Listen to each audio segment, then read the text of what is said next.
What's good, ladies and gentlemen? Accolonn here, and as always, joined by Rurikhan, and welcome back to each and every one of you to another episode of the Mythic Banter. I don't know how many episodes we've done of this now, but Rurikhan, how are you doing, sir? I am, I don't know, my legs hurt, and I'm standing up because I just did my leg workout, so a little bit on the tired side, but check this out. Okay. How do you feel about Necrons, bro? How do you feel about them Necrons?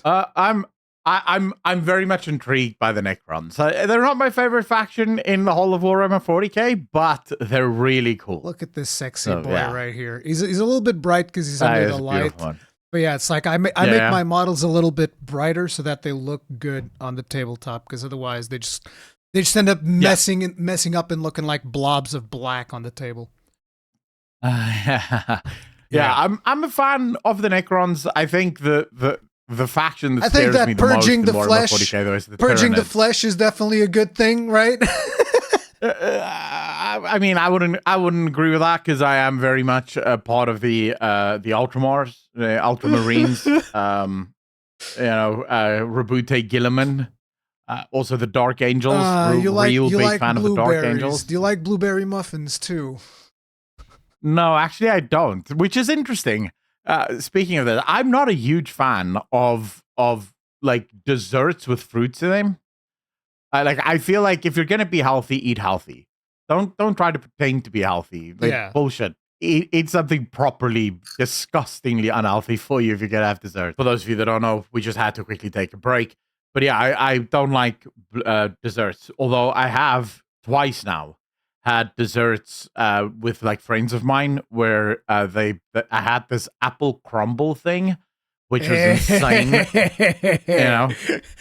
and then also a blueberry, what is it called again? Streusel. Strudel. It's like a strudel. No, not strudel. Streusel. Strudel is something. I know what a strudel is. I'm not a huge fan of that, but so these are friends of mine. He's German. His wife is South African, so this is like a German recipe, but it's a blueberry streusel, which is really good as well. Like, oh my god, it's got good. like crumble stuff on it too. Yeah, I get it. So you like cookies? Is what you're saying. Really good. You like cookies? You like torn up cookies? Okay, I get you. I like cookies. Cookies are good. I mean, look at me. Of course, I like cookies. But yeah, but yeah, it's been fun. It's been a good week. I think it's not that busy of a week with gaming and gaming news, and I think the reason for that is just the Game Awards coming up. Game Awards Every single one is I mean, for those of you that don't know how the Game Awards work, so you have the official Game Awards, right? And there's almost always going to be a bunch of official announcements at the Game Awards, because it's supposed to be an award show, but they're gonna advertise a bunch of games coming at the award show. But then there's a bunch of sneaky little buggers who don't want to pay to go to the Game Awards, because you actually have to pay to be there, that they just release their trailers at the same time as the Game Awards, and people just sort of assume, oh, they were at the Game Awards, I'm watching this new trailer for a game. So, kind of clever, sneaky but clever. I wonder if anybody's actually gonna, really abuse the algorithm and just go like Game Awards trailers, and they're not even at the game, like game something Game Award trailers. Hey, they might, right? They might. I think there's something interesting to be said for the Game Awards. We're going to be talking about Ubisoft in a bit here, but I thought we would start. Well, actually, you thought we would start, and I actually agree with it. We'd start with the actual Game Awards. So, talking about the categories and going through them. We got there's some of these categories that I will tell you I know nothing about. Oh, I don't have an opinion. It's the same for me, and I think the interesting thing is that the games that I've spent the most time playing this year aren't even featured as Game of the Year, like at all. Oh wow, okay. That's also another interesting. That's really the one that most people care about. Yeah, right? Game we'll of just the skip Year through most of these and real quick. A couple of these are really just like not even stuff that we cover, but we're going to mention it anyway. Best esports team is where we get started.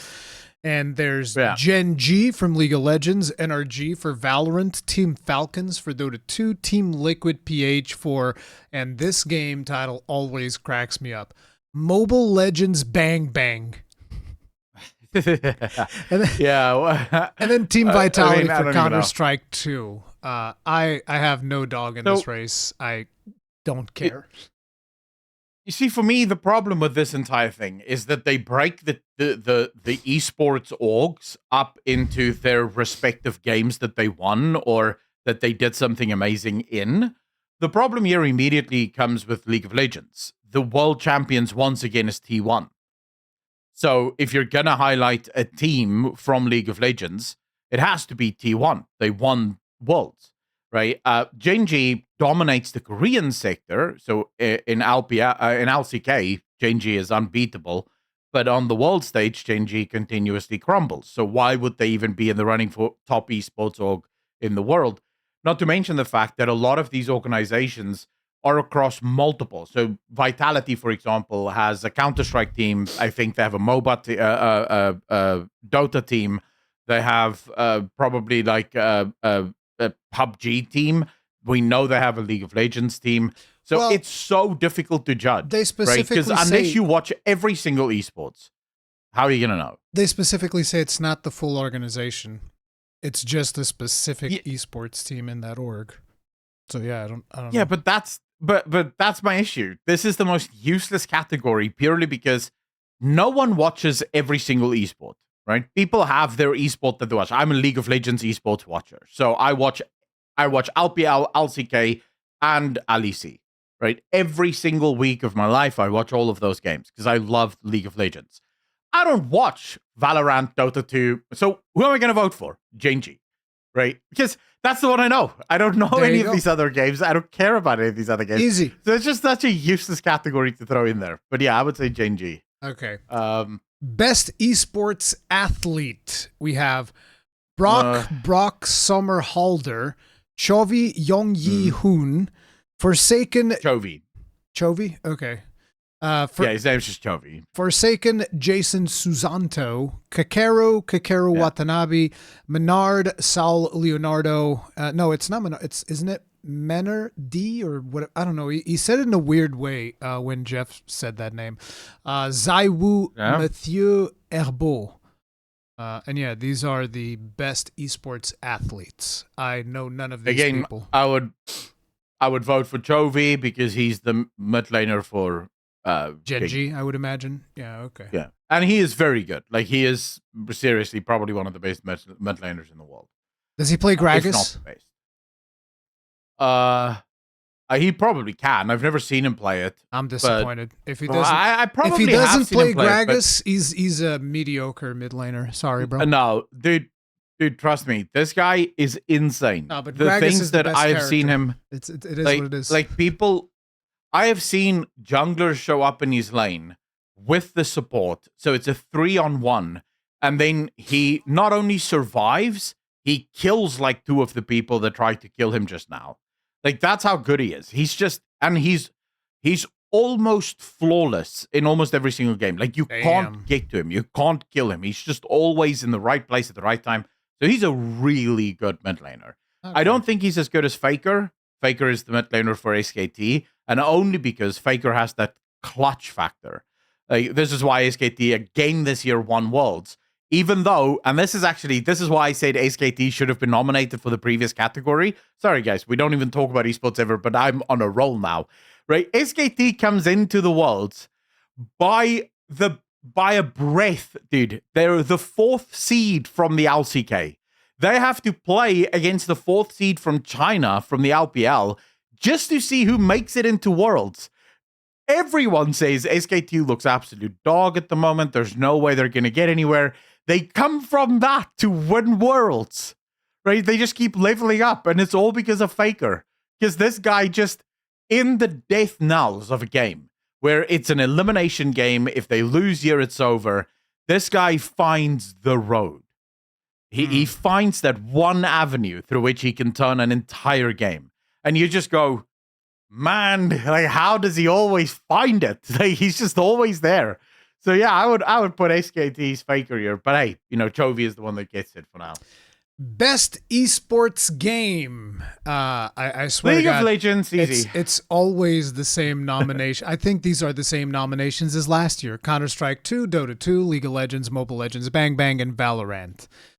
And yeah, but there's a reason for it. Yeah, esports is... If you were to force me to vote for one, which I don't even play almost any of these games, I'd probably vote for League of Legends as well. Yeah, I would vote League of Legends. I don't know if it's the biggest. I don't even know if it's the best. I just know it's the one I watch. But more importantly, I think you're always going to see the same names on your, and this is just because breaking into the esports scene is very hard right now, yeah. Yes, but I also think, I'm not saying esports is dying, but esports is going through a transition phase. Everyone thought that esports was easy money. Right? No. They're going to get into esports and they're just going to print cash. As it turns out, most of these companies that go into esports, the teams that play on these, they lose money. They're not actually making money on these because these games. So it's not as popular anymore. It's almost like the bubble on it has kind of burst a little bit. I would say League of Legends isn't as popular anymore, except for LCK and LPL, where it is still super popular. But in the West, it's definitely dying. But that's because the West is just bad. So people, like, every year you tune in just to see your teams lose to the Koreans and the Chinese, which obviously isn't fun for anyone. League of Legends is doing something interesting in Europe, where you now have a French team, for example, KC, and you also have I believe it's a Spanish team. Dude, I was just Hmm. looking just out of curiosity right now. And it seems like it was the exact same ones last year. Like literally the same ones. And League of Legends won. I think it's going to win again because I do think of all of the esports, it is the biggest of all of the esports just because of China and Korea. I just think that when it comes to esports, right, you think, for instance, in traditional sports, it's not like anyone's going to come out of the woodwork and create a new football or a new basket. No. Like, these are things that are established. And I feel like League of Legends is the main one. So it's like, in certain parts of America, this would be their baseball. In other parts of America, this would be their NBA. In Europe, this would be our football, and so on and so forth. So, yeah. Yeah, I think there's still a long way to go. So for example, something that's been talked about in the League of Legends space, if these games are truly serious about esports, they need to change the revenue model. Take football, for example. In football, every single club we'll use football for our American viewers, soccer. But in football, every single club is God damn it, it's not soccer, right? It's football. Fuck you guys. I don't give a fuck. All right. But still, okay, so every single team has a home stadium, right? That's their stadium. And they play a bunch of games at home and a bunch of games away. Yeah. At home, they get to keep all of the ticket sales, right? They get to keep all of the refreshments and stuff. So people buy jerseys, and it's just a massive money-making thing for them. Esports doesn't have the same, at least not League of Legends. So these teams only get paid on merch that they sell. But people have been saying, hold on, why doesn't League of Legends release like skins in the game for each of these teams that play League of Legends? So, and when people then buy these skins in game, a portion of that goes to the actual teams. Because right now it's only really for the world's winner. So the one who wins world, they get a skin. And then that gets a cut of that skins. Let me tell you why. The business model, I think, is broken in esports at the moment, at least for League of Legends. Let me tell you why they don't do that. Because money. because Riot likes money. That's why. No, they're not sharing. You're right.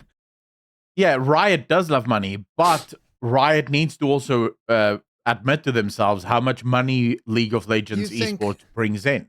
You think it's people seeing the game and then buying stuff on the shop because they want to look like their favorite player.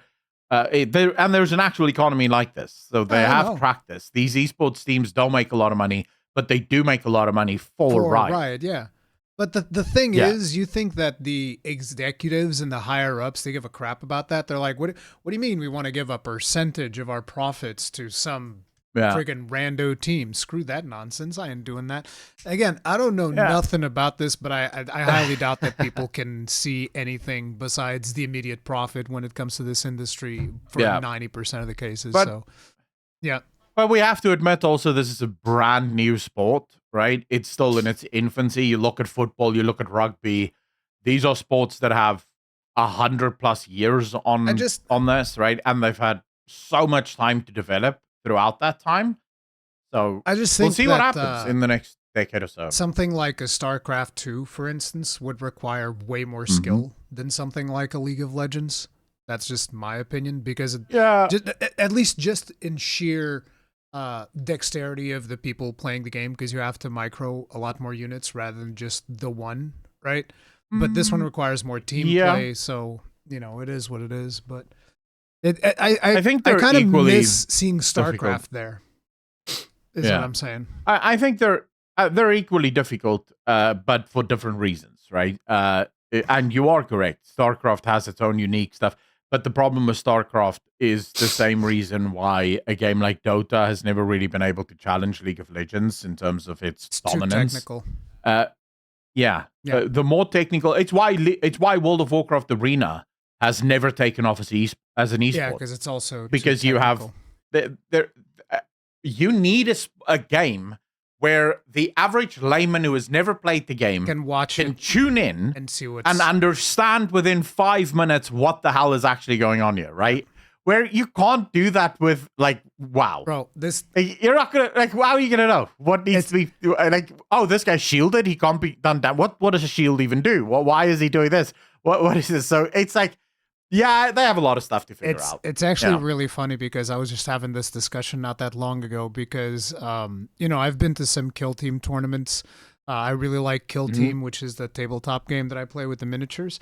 And the people were like, oh, how do we get more people to come into this? And they were, we want to do some videos of this. And I was just telling them, how the fuck are you going to explain to somebody how a Kill Team game goes when even players who are playing the game oftentimes struggle to understand the rules of the enemy team? It's you're talking about the people that are playing the game are sometimes confused as to what is happening, and you want to try to explain that to an audience?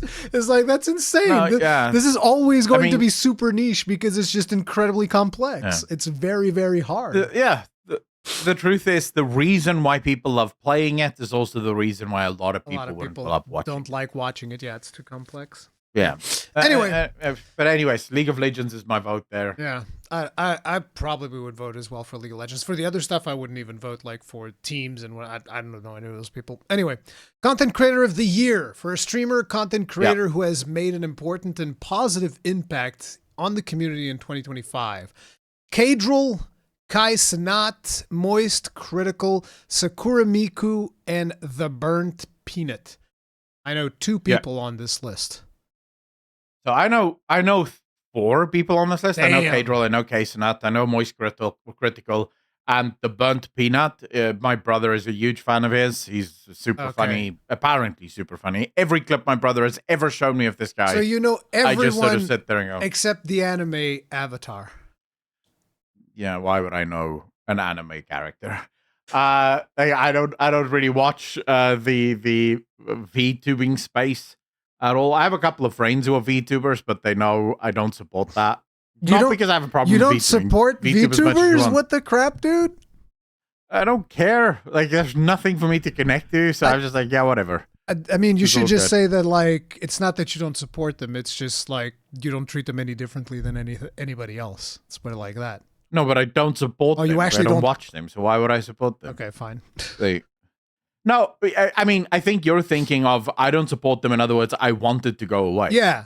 It's more, no. I don't support them in terms of I don't watch it. Yeah, but it almost sounded like that is what I was saying, but it's fine. Oh, no, yeah. No, it's more just a case of whether it stays or goes, it would make zero difference to my life. I would lose nothing if he to be disappeared tomorrow. So because I don't care. Looking at this one, list, who would you vote for? I would vote for Moist Critical just because he's probably the one that I would watch the most out of everybody here. I've watched Kai Cenat in the past as well. Like he's done an Elden Ring marathon, which was hilarious because he got to. I think this was. I don't know if this was during Shadow of the Erdtree or if it was in base. Oh no, it was base Elden Ring during Millennia. At one point, he called a therapist. There was a therapist on his stream because he couldn't kill Millennia. Wow. And I was like, that's some friggin' hilarious content right there. Yeah. But I watch Moist Critical on a more regular basis than Kai Cenat. He's more my speed, so probably I'd vote for Moist Critical. So I would vote for Kedral just because I watch him, I would say, what's Kedral's fairly content? Religiously. League of Legends. Oh, okay. He co-streams League of Legends. Okay. And he is super funny. Like he turns the games. Like he actually is single-handedly responsible for the resurgence of League of Legends in Europe. Like the viewership. So he's able to break it down. He's able to do the stuff that we were talking about, where he's able to simplify and explain the game to people. Okay, so he's a good caster. And also make it so to put it into context. The official stream might have like 20,000 viewers, and then Kedral will have like 180,000 viewers. So Kedral is massive. He came from being a player first, then he became a caster, and then he started his own stream, and it just blew up.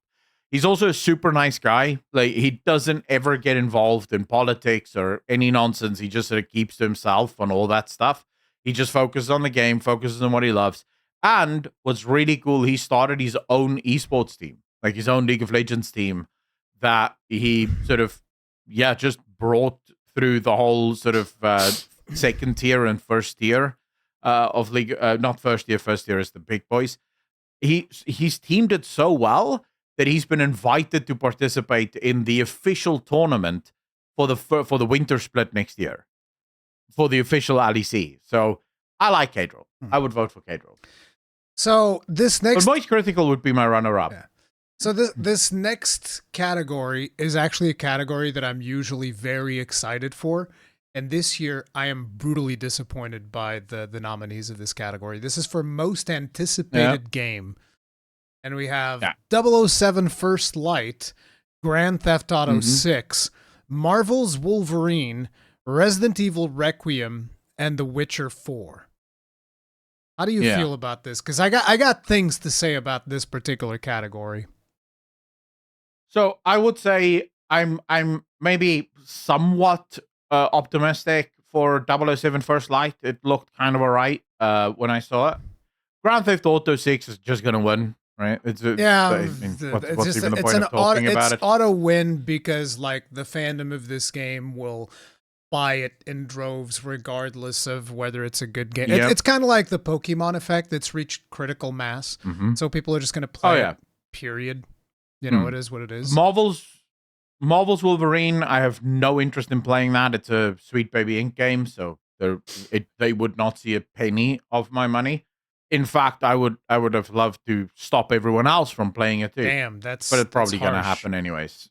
Sweet Baby Inc. has not had a single victory for a video game that they've released. I know nothing of Resident Evil Requiem, so I couldn't care less. It's like, listen, I've played Requiem, and I think that people who like Resident Evil isn't really my speed, but I think that people that like Resident Evil are absolutely going to love it because of the there's a monster following you, and the I'm not sure if you would call it randomization, but like the stuff that the monster does is really fucking, because like, you know how most games like this, you know, they're kind of like scripted, so you just know, oh, there's going to be a jump scare here, there's going to be a jump scare there.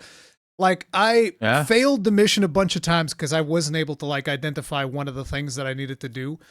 And the monster kept popping up in different fucking places, bro. It was so weird. I was like, what the frack is going on with this? Like, and usually I don't get scared by these games, but I was feeling a little bit of anxiety when I was moving around because I was like, is the motherfucker behind me? Where the fuck is he? God damn it. And like when I finally got the 100% thing, play it. When I finally got the thing that I needed to pick up, I was like just literally booking it. I'm like, oh no, I gotta hurry up. It's coming right behind me. So, I think that people I would literally not play that.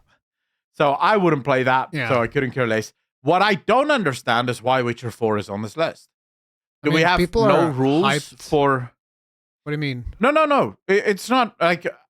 I personally think that based on everything I've seen from CD Projekt Red and all the people that they've recently employed, I think Witcher 4 is going to be a massive disappointment. I think it's going to get a really low score, and it's going to be a disappointment of a game.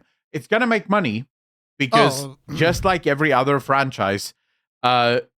so people love to say, oh, yeah, so go woke, go broke, but then look at Captain Marvel. And it's like, okay, look at Captain Marvel, but look at every other movie since then. Captain Marvel still benefited from the hype of the Avengers. People thought that it was going to be on the level of the Avengers. Then people saw that, and then something like She-Hulk came out, and people were like, wait, if that's probably going to be like Captain Marvel, I guess I'll just not go watch that. So Witcher 4 is still going to benefit from the high of Witcher 3. People are going to see it and going to go, I want to play this. My prediction is that this is going to be the wokest game you've ever seen in your life. Jesus. The people that they have employed have openly tweeted. I mean, we're talking about community managers. We're talking about developers who have openly tweeted that white men is the problem in video gaming. Like literally openly tweeted that out, posted that everywhere. They still work there. The company doesn't seem to give a shit. So this company is as woke as they get. This game is going to be a woke mess. So I kind of think this is the last game we'll ever see from CD Projekt Red before they just go way down the road to slop. But that's not why I have a problem with them being on this list. This game, the last we heard, is about 5 years away from actually being released. They don't even have a game yet. The thing we saw with their Unreal Engine showcase was specifically designed for the Unreal Engine showcase. It's not even part of the game, really.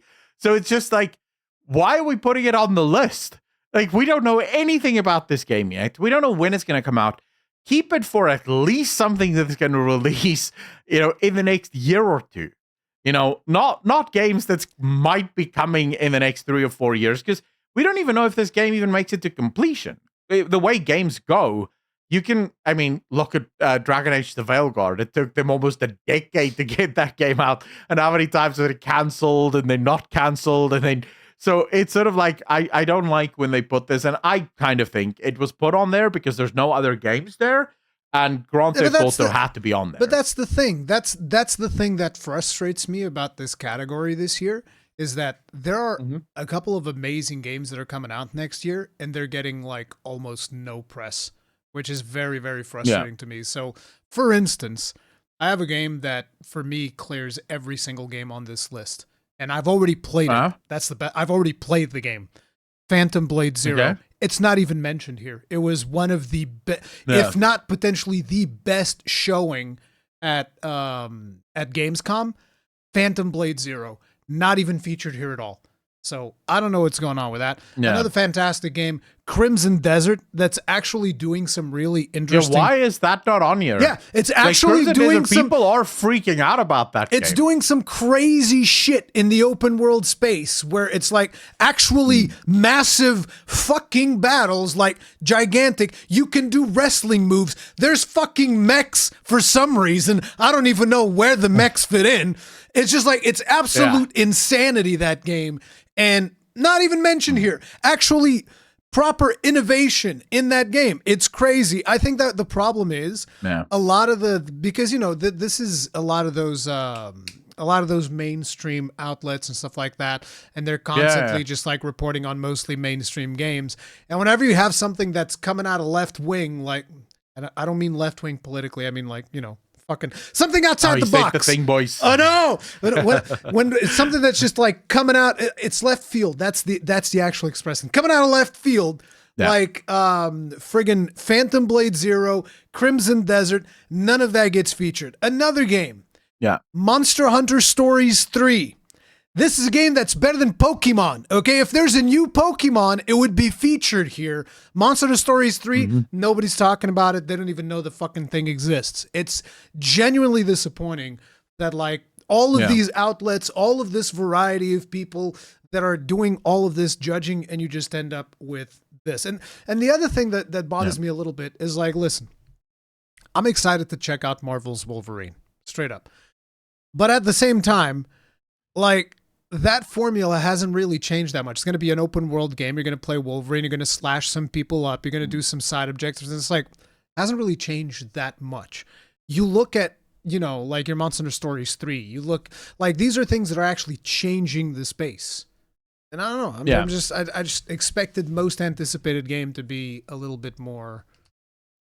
I mean, it is most anticipated by the mainstream media. I guess. That tells you everything you need to know. These people don't count. They're not really gamers, so who cares? So anyway, but my vote here would actually go, I think, for 007 First Light. Because of all these games, not because I'm not hyped for Witcher 4. I pray that CD Projekt Red proves me wrong, and that it is actually just a really based, really good Witcher game with Ciri. Hopefully they explain their stupid decisions around Ciri.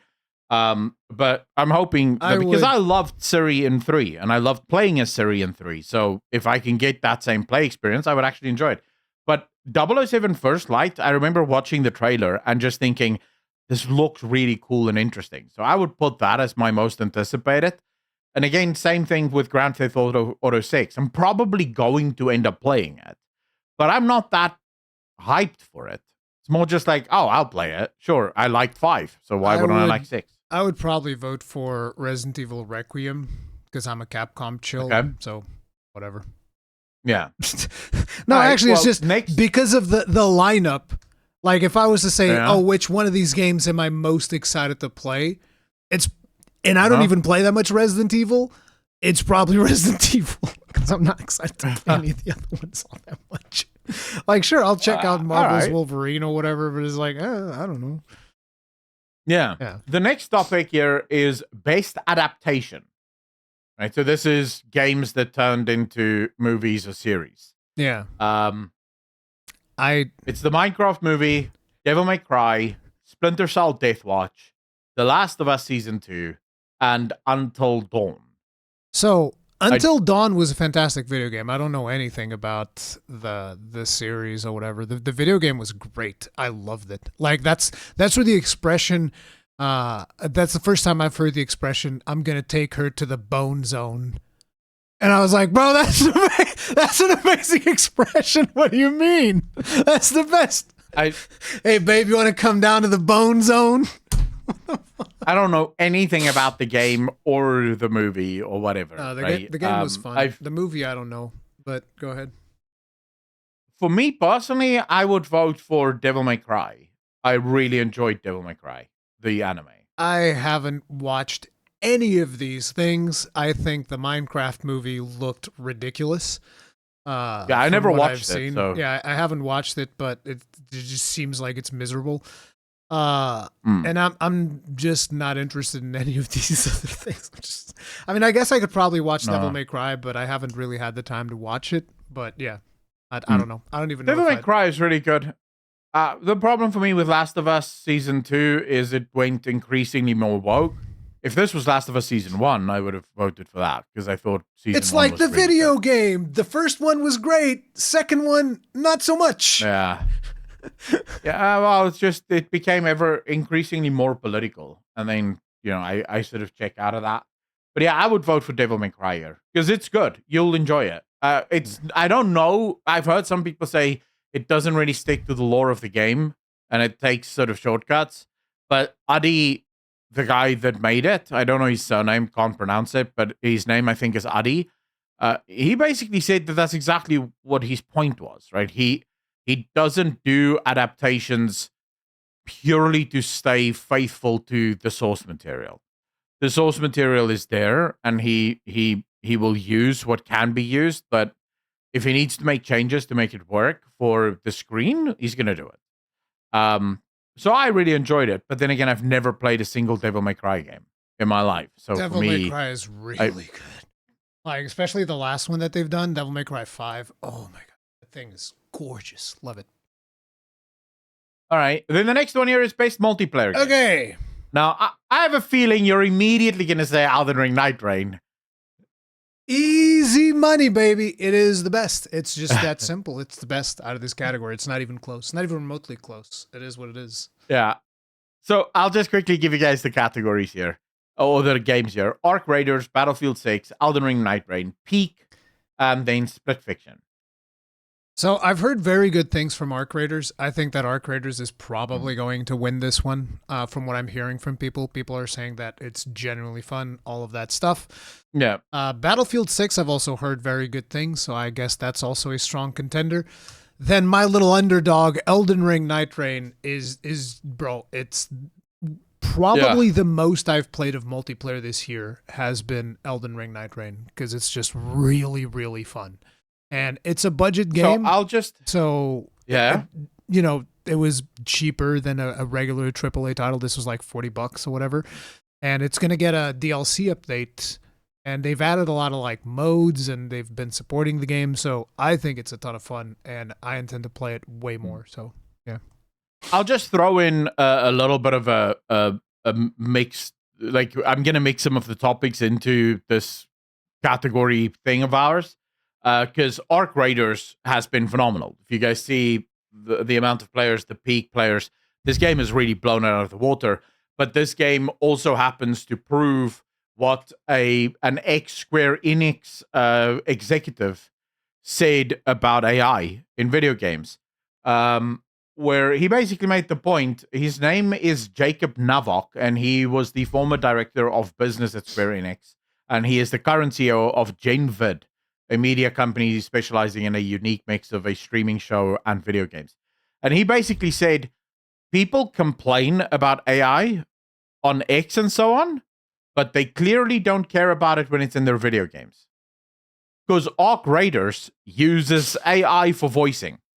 Almost all of the voice acting in Arc Raiders is AI generated, and people are flocking towards it. He named a bunch of other games that heavily used AI. Not almost all. That's not how it goes. It's mostly, as far as my understanding is, and again, I could be wrong because I haven't looked into this too deeply, but my understanding is that AI is used for their ping system. So it's like there's actual voice acting, and this, by the way, was voice actors were paid to give their voice so that they could train AI. So basically, voice actors accepted this deal, which, if I'm not mistaken, it means that there's a guild or a union or some bullshit, and basically these people are not going to be allowed to join the guild or the union or whatever. Because, like, I know some people in the voice acting community, and they have told me that, like, people that do this type of AI work usually end up getting shunned by the guild or the union or whatever. But regardless, it's their choice. They decided to sell their voice to train the AI and all of that. But my understanding is that it was mostly done for the pings and callouts and all of that stuff, and that there was also just like traditional voice acting for the rest of it. But I could be wrong. I don't know. So here's what the article says. Novak reckons that for as much as people like me bang on about AI being the labor-sucking death of art, it appears consumers generally do not care when they take manifest in their games. To be fair, he got receipts. Navok summons the recent examples of Arc Raiders and the Roblox games Steel and Brainrot to back up his points. Arc Raiders, of course, makes prominent use of AI voices, which did little to stop it peaking at 480,000 concurrent players last weekend. And it's not the only game. There's games, I can tell you another game Call of Duty. Call of Duty, for example, is full of AI usage. And Activision openly admits that it's full-blown AI, right? They're using a crap ton of AI. They just straight up ripped up the Studio Ghibli. You know the stuff that people were doing with generative AI using Studio Ghibli art style? Yeah. Yeah, Activision was just like, yeah, fuck it, we too. And they just did the same thing. Yeah. They just don't give a fuck. There's like, yep, zero fucks given. Here you go. Studio Ghibli art style on your thing. Fuck it. At the end of the day, people are going to play games that have AI in it if the AI makes the game good, right? Yeah. I have said this before, and I will die on this hill. There are legitimate reasons and legitimate places in video games where AI, as far as I'm concerned, makes sense. For example, population of the game with NPCs. If you ask the company to make every single NPC by hand, you're going to get a more empty world. Whereas if they can use AI to basically take, say, for example, the artists drew 10 different faces and use the AI to mash these up and mix and match to make unique looking NPCs, that just means a fuller world with NPCs who don't all look the exact same, like we had in almost all other older games, where there'd be like a crap ton of NPCs, but then you look at one next to the other one and you go, it's the same character, right? They have some different clothes on, but it's the same character. Whereas AI can fix that. And then AI voicing for side characters, not side story characters, just like, those characters that you bump into in games like Cyberpunk and they go, hey, I'm walking here, right? If you can use AI to voice those characters, to make the game feel more unique and more varied, why wouldn't you? Because it's expensive to hire voice actors. If you're going to get a voice actor for 10 million people that you have in your game, that's going to bankrupt the studio. Where I think AI should absolutely not be allowed is in main story and side story content characters, right? So get actual voice actors to voice those characters. So, counterpoint, that would be my take on it. I've been playing a game that does a lot of the things that you just said, which is where winds meet. And I actually find that to be very unappealing, and it's made the experience significantly worse. Oh, yeah. I mean, you did play it, so you can just weave this into the. I mean, just the AI bit, because I want to talk a little bit more about the game. But just the AI bit, it's just like, listen, when you and that might be one of those things where AI hasn't really caught up yet. I don't know if eventually it will get way, way better to the point where I can't even tell the difference. But whenever I was talking to a character that was being voice generated by AI, I was instantly able to tell. And it was a huge turnoff because it was just like the character was just saying shit that meant almost nothing. So I was like, whatever, don't give a fuck about this character. But on top of it, they actually went one step above. So what you can do is you can straight up chat bot these characters. Nice. So there's just like a dialogue option, and you just start talking to the character, and the character will start talking back like you're talking to Chat GPT, straight up. And I'm just like, this is weird. Because the thing is, I don't even understand if there's a point to it. Like, why am I speaking with this character? Like, what's the point? It doesn't feel like I'm completing any quests. It's just like I'm having a dialogue with this random character, and the character is responding in character to what I'm saying. But I was even trying, the first time that I encountered that, I was even trying like, okay, so this character is the sister of two other characters that I found already further ahead, and these two other characters were inside a fort and they were being held prisoners. So I was telling her, hey, I already freed your brothers. And she was like, oh, thank you so much. But like, nothing changed. It's like I'm just inputting text into a chat bot and nothing is changing. And I'm just like, well, what's the fucking point? I don't understand. No, but what is the point of me interacting with this character like this? Yeah, but you see, that's that use of technology just for the sake of using technology, even if it doesn't really have a point. And by the way, I could be wrong. Maybe there's like some key word that you can say to the character and something triggers. If there is, I wasn't able to figure out what it was. I was just like, oh, yeah, sure, there's this thing, and I found this thing over there. And she's like, oh, yeah, I got to think about that. And I was like, okay, well, you go ahead and you think about it. What the fuck? Yeah, no, my point is more AI done well can take a lot of the strain off of developers, but also at the same time deliver more vibrant and full worlds, right? There are games that doesn't do it well. Balright is a great example of a game that uses AI voice, but the AI voice is legitimately, you start talking to it and it goes, hello, stranger, how are you? Welcome to our lands. You cannot live in our lands right now because you have not proven yourself yet. Right? That's bad, right? And that I actually did give them this feedback where I said, look, just remove the voicing. Just take it out. I'll read what they have to say. Just get rid of it. Just get rid of the voice because it's actually destroying my immersion. It's bad. Way more than if I could just read what this guy is saying. If the character actually didn't speak as opposed to having the AI speech, it would have probably been better. It's like, just shut the fuck up. Every time you open your damn mouth, you make everything worse. Yeah. So I agree with you, but think about the potential of it, right? And before people think, but this is going to take food out of the mouth of voice artists, no, it won't. because most companies are not going to go and hire voice artists for needless, useless characters that's walking past you and bumping into you on the street, because it costs a lot of money, right? So no one was going to gain any work from this, and no one is losing any work from this. The only person that's gaining here is the gamer that might get a fuller, better world, right? Provided that the AI can deliver a performance where you can't even tell the difference whether or not this was AI or normal human beings. I've just reached the point. If we ever get to that place. It's just, I've also reached the point where I'm like, and this could be a me thing, I want, when it comes to NPCs, I want quality over quantity. I don't want fuller worlds. Fuck it, make it an emptier world for all I care. Like, because, for instance, in Where Winds Meet, I also feel like there's just too many fucking NPCs, and I don't know, I can no longer tell whether or not an NPC is important. I'm like, I don't know if this NPC is important, but he's here and you can chatbot him, so maybe, I don't know. Yeah, but I would say that would be an interesting experiment to run, right? So you take, for example, Cyberpunk.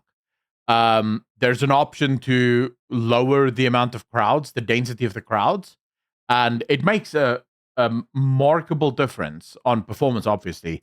But if you don't have performance issues, the world feels a lot emptier when you put crowd density at its lowest. It just doesn't feel like a city anymore. Whereas the second you put it up to its max, there's tons of people constantly walking past, and it feels like you're in a city. You know, this is an overcrowded dystopian city, and it feels like it when you're seeing all of these NPCs who walk by. So it would be an interesting experiment once we have that technology to see, does it actually add to a world, or is it better to have a set amount of NPCs, and anything over that set amount just makes the player almost lose interest in the world? You know, that's going to be an interesting sort of, again, it's going to be us playing with the technology and trying to figure out, how do we solve this? We're not putting this genie back in the bottle. That's sort of the point I'm trying to make. And, right? and it's like, it's not getting turned around. And it's like, it goes back to the whole thing where there's just, again, I don't want to get into this topic, but I was just like, there's not going to be enough jobs for everybody in the future. It's just the way that it's going to be. We don't know what the solution is. We don't know what's going to happen, but like, there's just not, like, and that's for everyone. That's just for everyone. There's too many people, and once AI starts, taking over, my thinking is that AI isn't going to do as well as people think it is, right? There's people who genuinely think that it's going to take human jobs on a massive scale. I think for every job it's going to take, new jobs are going to open almost immediately, where we just realize, wait, but robots aren't doing this as well as we thought. But yeah, I mean, it's like, like with all technologies, it's gonna have a period, a window of upending society until we figure out what to do with it. So my vote here would be for Arc Raiders, just because of how well it did, but I haven't played any of these games. Fuck you. So I can't. You better vote for Elden Ring Nightreign, you bastard. How fucking dare you backstab me like this? I mean, I haven't played it, so. Okay, the next one I really have no interest. You haven't played any of them. Just vote for the one I told you to. Okay, fine. I'll vote for. There you go. There you go. That's the way. See, guys, one vote at a time. That's how it works. Okay. Best sports. I have no opinion on any of this. I want to vote for rematch just so that EA doesn't get it. Like, I genuinely just want to give the vote for rematch so EA gets stuffed. Yeah, I wouldn't mind voting. I haven't played any of these either. But yeah, I'd probably give it the rematch, because these are the guys who made Absolver and Sifu, and those games are pretty fun. And I've heard really good things about rematch, so sure, rematch can have it. Sounds good. Okay. But, we didn't even read the category though. The nominees are EA Sports Football Club 26, because they were too cheap to pay the license fees to FIFA. F1 25.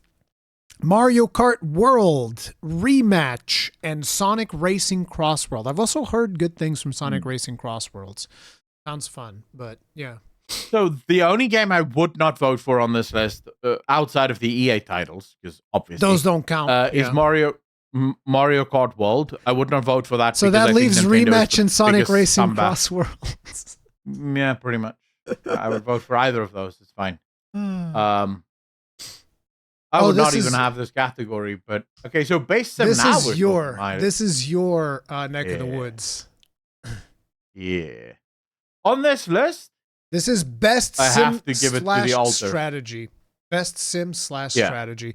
And the nominees are Final Fantasy Tactics, The Evil East Chronicles, Jurassic World Evolution 3, Sid Meier's Civilization 7, Tempest Rising, The Altars, and 2 Point Museum. So I haven't played Tempest Rising. 2 Point Museum, I haven't played, but I have played 2 Point Hospital. If it's the same, it's going to be super fun. But I must admit, The Altars absolutely blew me away. Like, The Altars is just one of the most psychologically mind-screwing games you could ever play.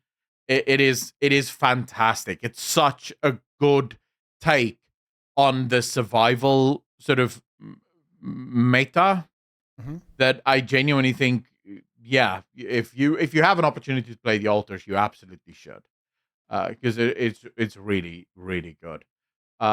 I don't really have a dog in this race. I haven't played any sim strategy games, so I could also vote for The Altars. I'll follow your vote since you're going to vote for Nightreign, right? You said you vote for Nightreign. I'll vote for The Altars here. Okay, we're trading votes. Is this considered insider trading? Is that how that works? Probably, to some extent, at least. Okay, best family game. Donkey Kong Bonanza, Lego Party, Lego Voyagers, Mario Kart World, Sonic Racing Cross Worlds, Split Fiction. I have zero dog in this fight. Like, absolutely zero. Maybe Split Fiction, because I do still want to play Split Fiction. I want to play all of these games. I haven't played a single one of it, like the It Takes Two, all of those games. I've never played any of them, but they've always looked like really good games. I think that for a family setting, because if the idea is for you to play with your family, like your kids or whatever, I think that the two front runners for something like this would be Mario Kart World and Sonic Racing Cross Worlds, because racing games are universal. You don't have to explain the rules. It's like you come in first, you win. You come in, behind the other person, you lose. That's pretty much the way that it goes. So it makes it simple to explain to like a child or maybe even somebody that doesn't play video games. So it just makes things easier. Split Fiction, I feel like, would be a little bit more complex to explain.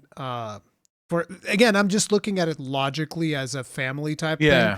Lego Voyagers is a puzzle game, which is not, you have to be in the mood to play a puzzle game, whereas just a racing game is whatever, Oh yeah, sure, I'll do a quick race in Mario Kart or Sonic Racing Cross Worlds. I think that Mario Kart World is probably going to win this, but Sonic Racing Cross Worlds is more consumer friendly because, for starters, they have crossplay as well, which makes it even easier for more people in the family to join in. So I would probably give it to Sonic Racing Cross Worlds here. On this, I'm going to throw another one of our categories in this just to quickly whet your appetites, guys. Sega, the company behind Sonic Worlds, their profits have plunged 91%. See, this is another reason why this should win. We need to help out Sega. But a lot of it is to do with their game sales have been really lackluster. And then very specifically, and this is a good thing, the mobile department that they acquired not that long ago has been struggling to make money. So that's something to celebrate. Mobile department's not making money. That's good. I'm so sad. Yeah. I'm so sad. Mobile struggling. Oh no. Oh, I'm sad. Oh well. I couldn't give two craps who wins this category. Mobile gaming should fucking burn.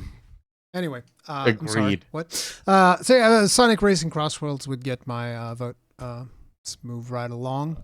I'll just follow you then on that. Okay, based fighting game. Another one I couldn't care less about. 2XKO. Don't know what that is. Capcom Fighting Collection 2. No idea. Fatal Fury, City of the Wolves. No idea. 2XKO. This looks like League of Legends characters. Isn't that Blitzcrank in the middle there? And it might be. Yeah, and there's Timu in the back there. And there's that other character that I forget her name. V? V is in there as well. And the is it Mia? Whatever, the cat. I see Ori, I see Echo, I see Ari, Blitzcrank, I see Yasuo. Yeah, so this is a League of Legends fighting game. You should be totally invested in this. I see Mbesa, Teemo, Yasuo, dude, it says Riot Games. Raven, Darius, Jinx is on there as well. Brom is on there as well. Not Draven. But it's a fighting game. Drave. Yeah, but I don't think that's Draven. I think that's Darius. I know. His brother. I thought it was funny when you said not Draven. I was like, not Draven, Draven. Draven. Welcome to the League of Draven. Draven. But yeah, I don't know. I don't care about fighting games. So from my perspective, Mortal Kombat Legacy Collection, and finally Virtua Fighter 5 Revo World Stage. Mortal Kombat, maybe Mortal Kombat.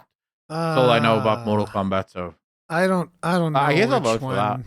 I don't know which one I would vote for here. Really, probably Capcom's Fighting Collection because it's got Street Fighter on there, and I like Street Fighter. I don't know how good the Virtua Fighter is, and I don't know about Fatal Fury either. I know that it's kind of like Mortal Kombat just has that nostalgia fact. Then again, so does the Capcom Fighting Collection. Probably either of those.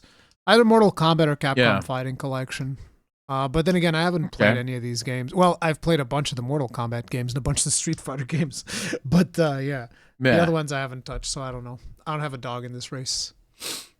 Okay, now we have Best RPG. I already know exactly what I'm voting for here. But we have Avowed. Nope. Clair Obscur Expedition 33, Kingdom Come Deliverance 2, Monster Hunter Wilds, and The Outer Worlds 2. And my vote, actually, drum roll for Rurikhan's vote. No. You say your vote first, which is going to be a total shock. Dude, I can guess which game you're going to be voting for. And I don't even know. This is the hardest one for Rurikhan. Oh, yes. Because he doesn't play any of these games on this list constantly. Nope. You're going to vote Monster Hunter Wilds, right? I mean, here's the thing that frustrates me. In a lot of ways, I don't want to vote for Monster Hunter Wilds simply because it's not an RPG. Yeah. That was one of my things that I wanted to bring up. But then again, it's kind of an RPG because you are role-playing as a monster hunter. So technically, you can make that argument, right? Resident Evil Requiem is an RPG because I'm role-playing as a character that's scared of a monster. Yeah. I'm with you. I have riled against and tilted at the windmill of the categorization and genres of gaming for a long time. Because if the only, and this is what people always tell me, well, I'm role-playing as a monster hunter, therefore I'm a monster hunter. In that case, FIFA is a role-playing game because I'm role-playing as a soccer player. Football player, yeah. You know, so every game is then a role-playing game. Yeah. But hey, I would give it 100% to Clair Obscur Expedition 33. And the reason for it is the uniqueness of it. This game, Monster Hunter does what Monster Hunter has always done, but it's also not a unique game, right? There's other games that have done similar things. Monster Hunter just happens to do what they do really, really well. Kingdom Come Deliverance 2, another game that, they do a pretty good open world storytelling game, but there's other games that have done similar, right? There's nothing unique to this. Then you play Clair Obscur Expedition 33, and it truly is not unique because it's never been done before, but unique because it hasn't been done for such a long time, right? And in that regard, I feel like they just deserve it more. We'll see. I'm not even sure which one I'm voting for, to be honest, because I haven't played enough of Clair Obscur Expedition 33. I wanted to do it. I haven't had a lot of time. A lot of stuff's been happening in my personal life that's made it very hard to keep up with any games that I'm not making content for. So, yeah. I might still end up voting for Clair Obscur, but I don't think they're going to need my help. I think they're going to just straight up sweep everything. They're probably going to sweep this, yeah. Because of how good it was. It was just a fantastic game. Next up, we have Best Action Adventure Game. Death Stranding 2 on the beach. So this is action adventure, not RPG. Like, if anything, this is far more RPG than Monster Hunter Wilds, and Monster Hunter Wilds is far more action than Death Stranding 2. Monster Hunter is action, but not action adventure. It's different categories. I feel like Monster Hunter should be in the action category, but whatever. Yeah, the problem here is just look at all the games that they put in here, right? Death Stranding 2 on the Beach, Ghost of Yotei, Hollow Knight, Silk Song, Indiana Jones and the Great Circle, and Split Fiction. I haven't played any of these games, so I don't really have a dog in the fight, but I would just give it to Death Stranding 2 because Death Stranding 1 was so phenomenal that I'm sure that once Death Stranding 2 comes to PC, I'm going to love it. I would give it to Hollow Knight Silk Song just because I enjoyed the meltdowns. I love the fact that a lot of people couldn't handle the fact that the game was beating their shit. And I love the fact that the developers like, yep, it is what it is. This is our game. Fucking deal with it. so that to me, I respect that a lot. I respect that a lot. Oh yeah, whenever developers just go, and there's differences here, right? So if players are complaining about you politicizing a game, and you as a developer go, well, eat my dick, that is a problem, right? You decided to put something in the game that doesn't belong there, but when it gets to difficulty in video games, I feel like games are supposed to be difficult. It's what draws us to them in the first place, right? It's a puzzle that I have to solve, and I'm having fun solving the puzzle. And if people think it isn't a puzzle, everything is a puzzle. The monster that you're hunting in Monster Hunter Wilds is a puzzle. When you fight that newest boss, you're figuring out what can I do, what can't I do, what are the limitations here, how do we attack this? It's a puzzle that you figure out. And the fun lies in figuring that out. So when you have a developer that just goes, yeah, it's hard. What do you want? It is what it is. It's supposed to be hard, right? We made it hard.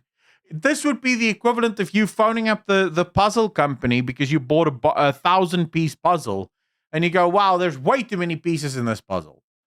It's like, yeah, that's what you bought, asshole. Like, what do you want from us?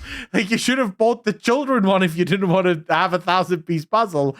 I love that when a developer is just like, yeah, cool. It is what it is. Sounds good. Yeah, I would give it. I would give it the Silk Song. Let's see. Respect that.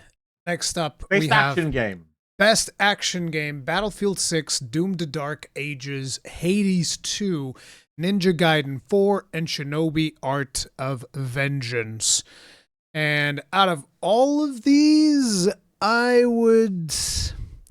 It's like I struggle a little bit. Doom Dark Ages.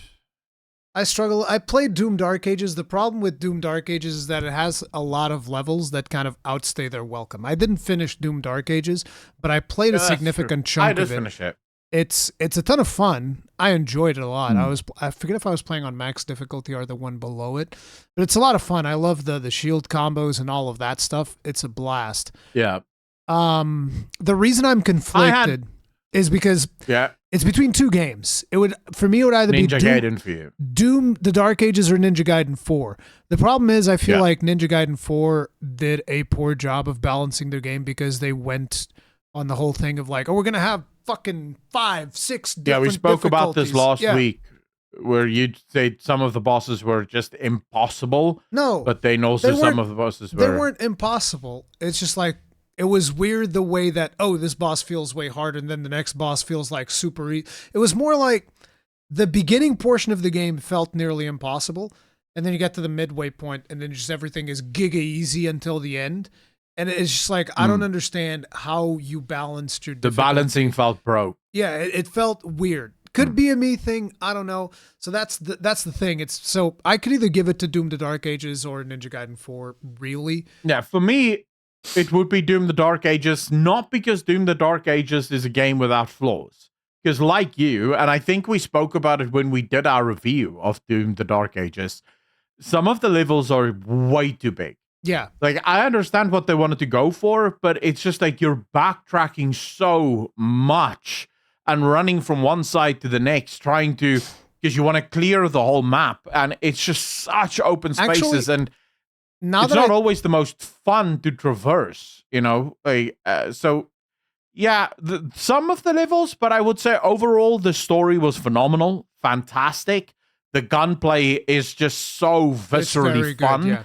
When you're beating someone with a shield, that is good, right? It just feels like, bam, the bus is full, bitch. Yeah. And it's super fun. It's just the testosterone hit. It's like you've just plugged the testosterone right into your balls and it's just pumping in. It's really good. I'm actually thinking if I wouldn't even give it to Hades 2. The thing is, I don't like the weapons of Hades 2 as much as I like the weapons in Hades 1. But I think I only played it during early access. I haven't played it after it released. But like I do remember that I like the weapons in Hades 1 way more than I like the weapons in Hades 2. So I don't know. But it's like any of those three could win it for me. Yeah. Like they're all really, really good. So yeah. Okay. Next up we have Best VR AR. Couldn't care less. Haven't Alien played Rogue Incursion, any of these. Yeah. Arcane Age, Ghost Town, Marvel's Deadpool VR, The Midnight Walk. Vote, guys. I don't play VR. I still say that the best VR games are games where you're in a cockpit. Because those just make the most sense. When you have movement in VR, it's so easy for it to instantly break immersion, and I feel like they haven't figured that out. Maybe the Valve one will figure that out because it's not going to have wires and it's actually supposedly going to have like good latency and stuff like that. But from all of the VR devices that I've used, none of them has really fixed it, because I think the Quest has too much latency because it's essentially like a phone thing or whatever. So yeah, I don't know. Like I feel like VR hasn't been solved yet. I heard Gabe Newell speak about what was that? They did Half-Life Alyx. Yeah, is it Alyx? Yeah, it's Alyx. Half-Life Alyx, and they asked him, why did you guys decide to do the whole blinking thing? Because in that game you don't walk, you sort of blink to where you want to go. Oh yeah. And he said, because movement in VR is impossible. Yeah, you can't do movement without introducing a crap ton of motion sickness. And the problem is mechanical as much as it is biological. The first problem is we don't yet have the ability to really do wraparound, right? So when you or I are walking, our peripheral vision is also picking up the world moving, right? So everything is there, it's moving. We can't really do that yet. So the problem is your peripheral vision is always going to not see anything move. But then more importantly, when we're moving, we are actually moving, right? Like you and I are actually moving in the world. When you're moving in AR or VR, you're not actually moving. And so this makes your brain, it really screws with your brain. Like they haven't been able to figure that out. They don't know how to do it. And here's the thing. Depending on who does it and depending on how well you do it, it can actually be really, really bad. So one of the worst trips that I've had was Drive Club. This was with the original PlayStation VR. So it's just like, oh, we patched the game and now supports VR. And I was like, oh, great. Let me go test that out. And I streamed this. And this was a 20-minute stream.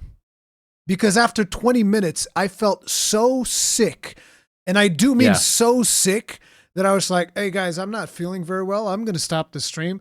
And then I had to lay down on the couch for 2 hours to recover. Yeah. Like I was that just like, sort of reminds me of God, I feel so terrible. Fuck me.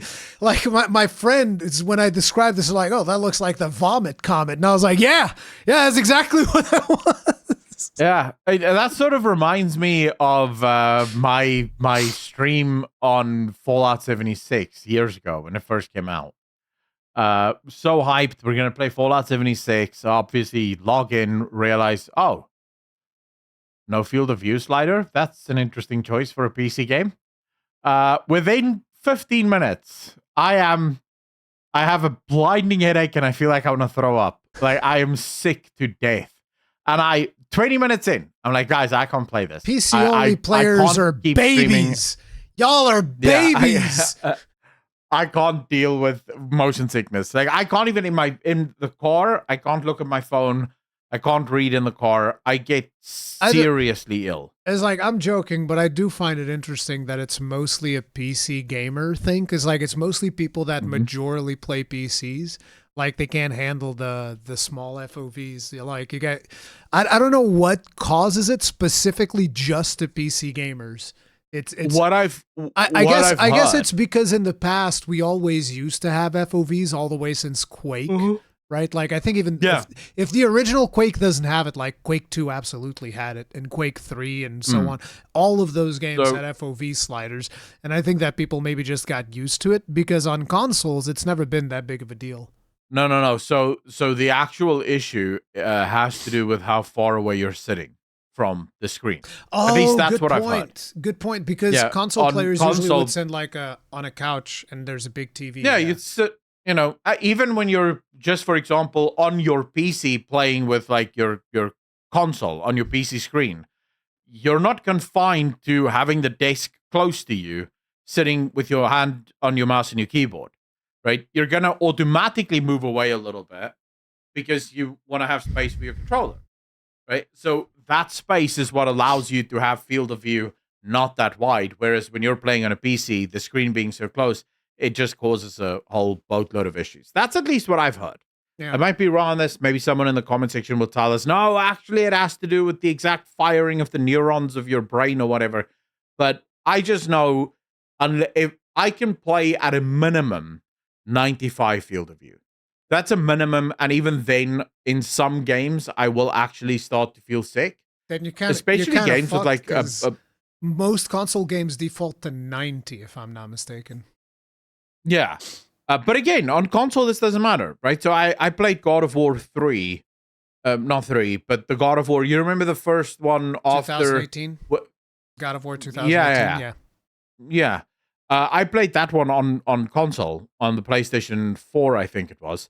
And yeah, the only thing I hated was the controller, Yeah, that was but still, I mean, even in Fallout 76, you could go third person, and it was still not a fun experience.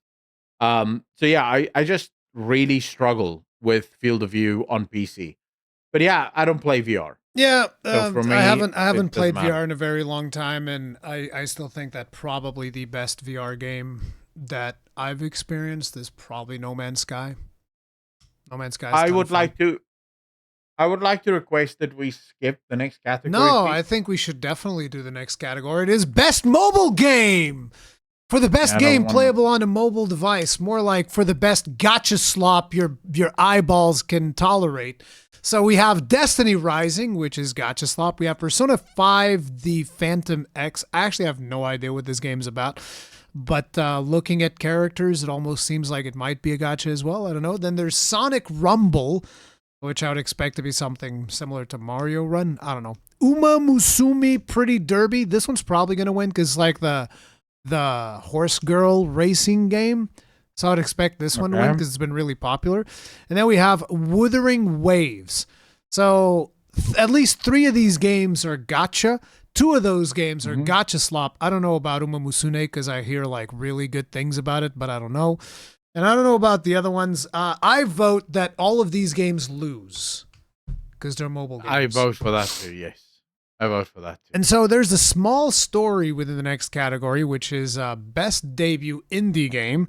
We have Blueprints from Dagu Bomb Raw Fury, Clair Obscur Expedition 33 from Senfall Interactive, Kepler Interactive. This is something that confuses me as well, which is best debut indie game, but Clair Obscur was published by Kepler Interactive. So it's technically speaking not an indie game, but it's not the first time that this stuff has happened where they classify indie games like this. There was also Dave the Diver, which was published by Nexon.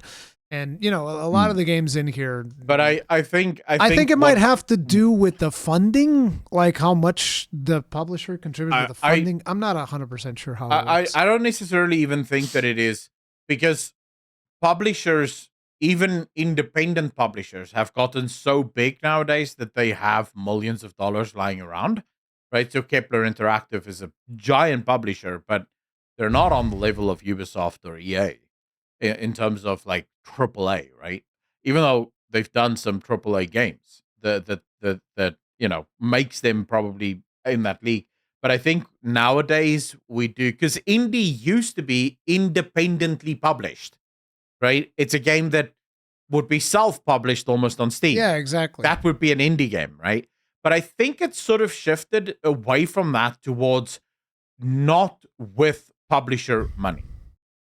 So the studio made their games and they didn't take massive publisher money. So they maybe didn't take millions upon millions of dollars. Maybe Kepler just does the marketing or something like that, and that's where they come in. Yeah, and they do like the supporting stuff of like putting it on the thing.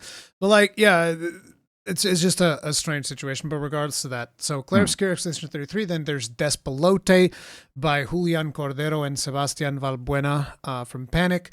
And then there's Dispatch from Ad Hoc Studio. This is the game that features Aaron Paul's voice acting, which for those who don't know, Aaron Paul is Jesse in Breaking Bad. Science, bitch! Yeah, okay, cool. And so the little story that was in here is that there was another nominee, which was Megabonk. Megabonk was nominated for Best Debut Indie Game, but he withdrew because he was saying that this was not his debut game. Apparently he was using like a different name than what he's used in the previous games.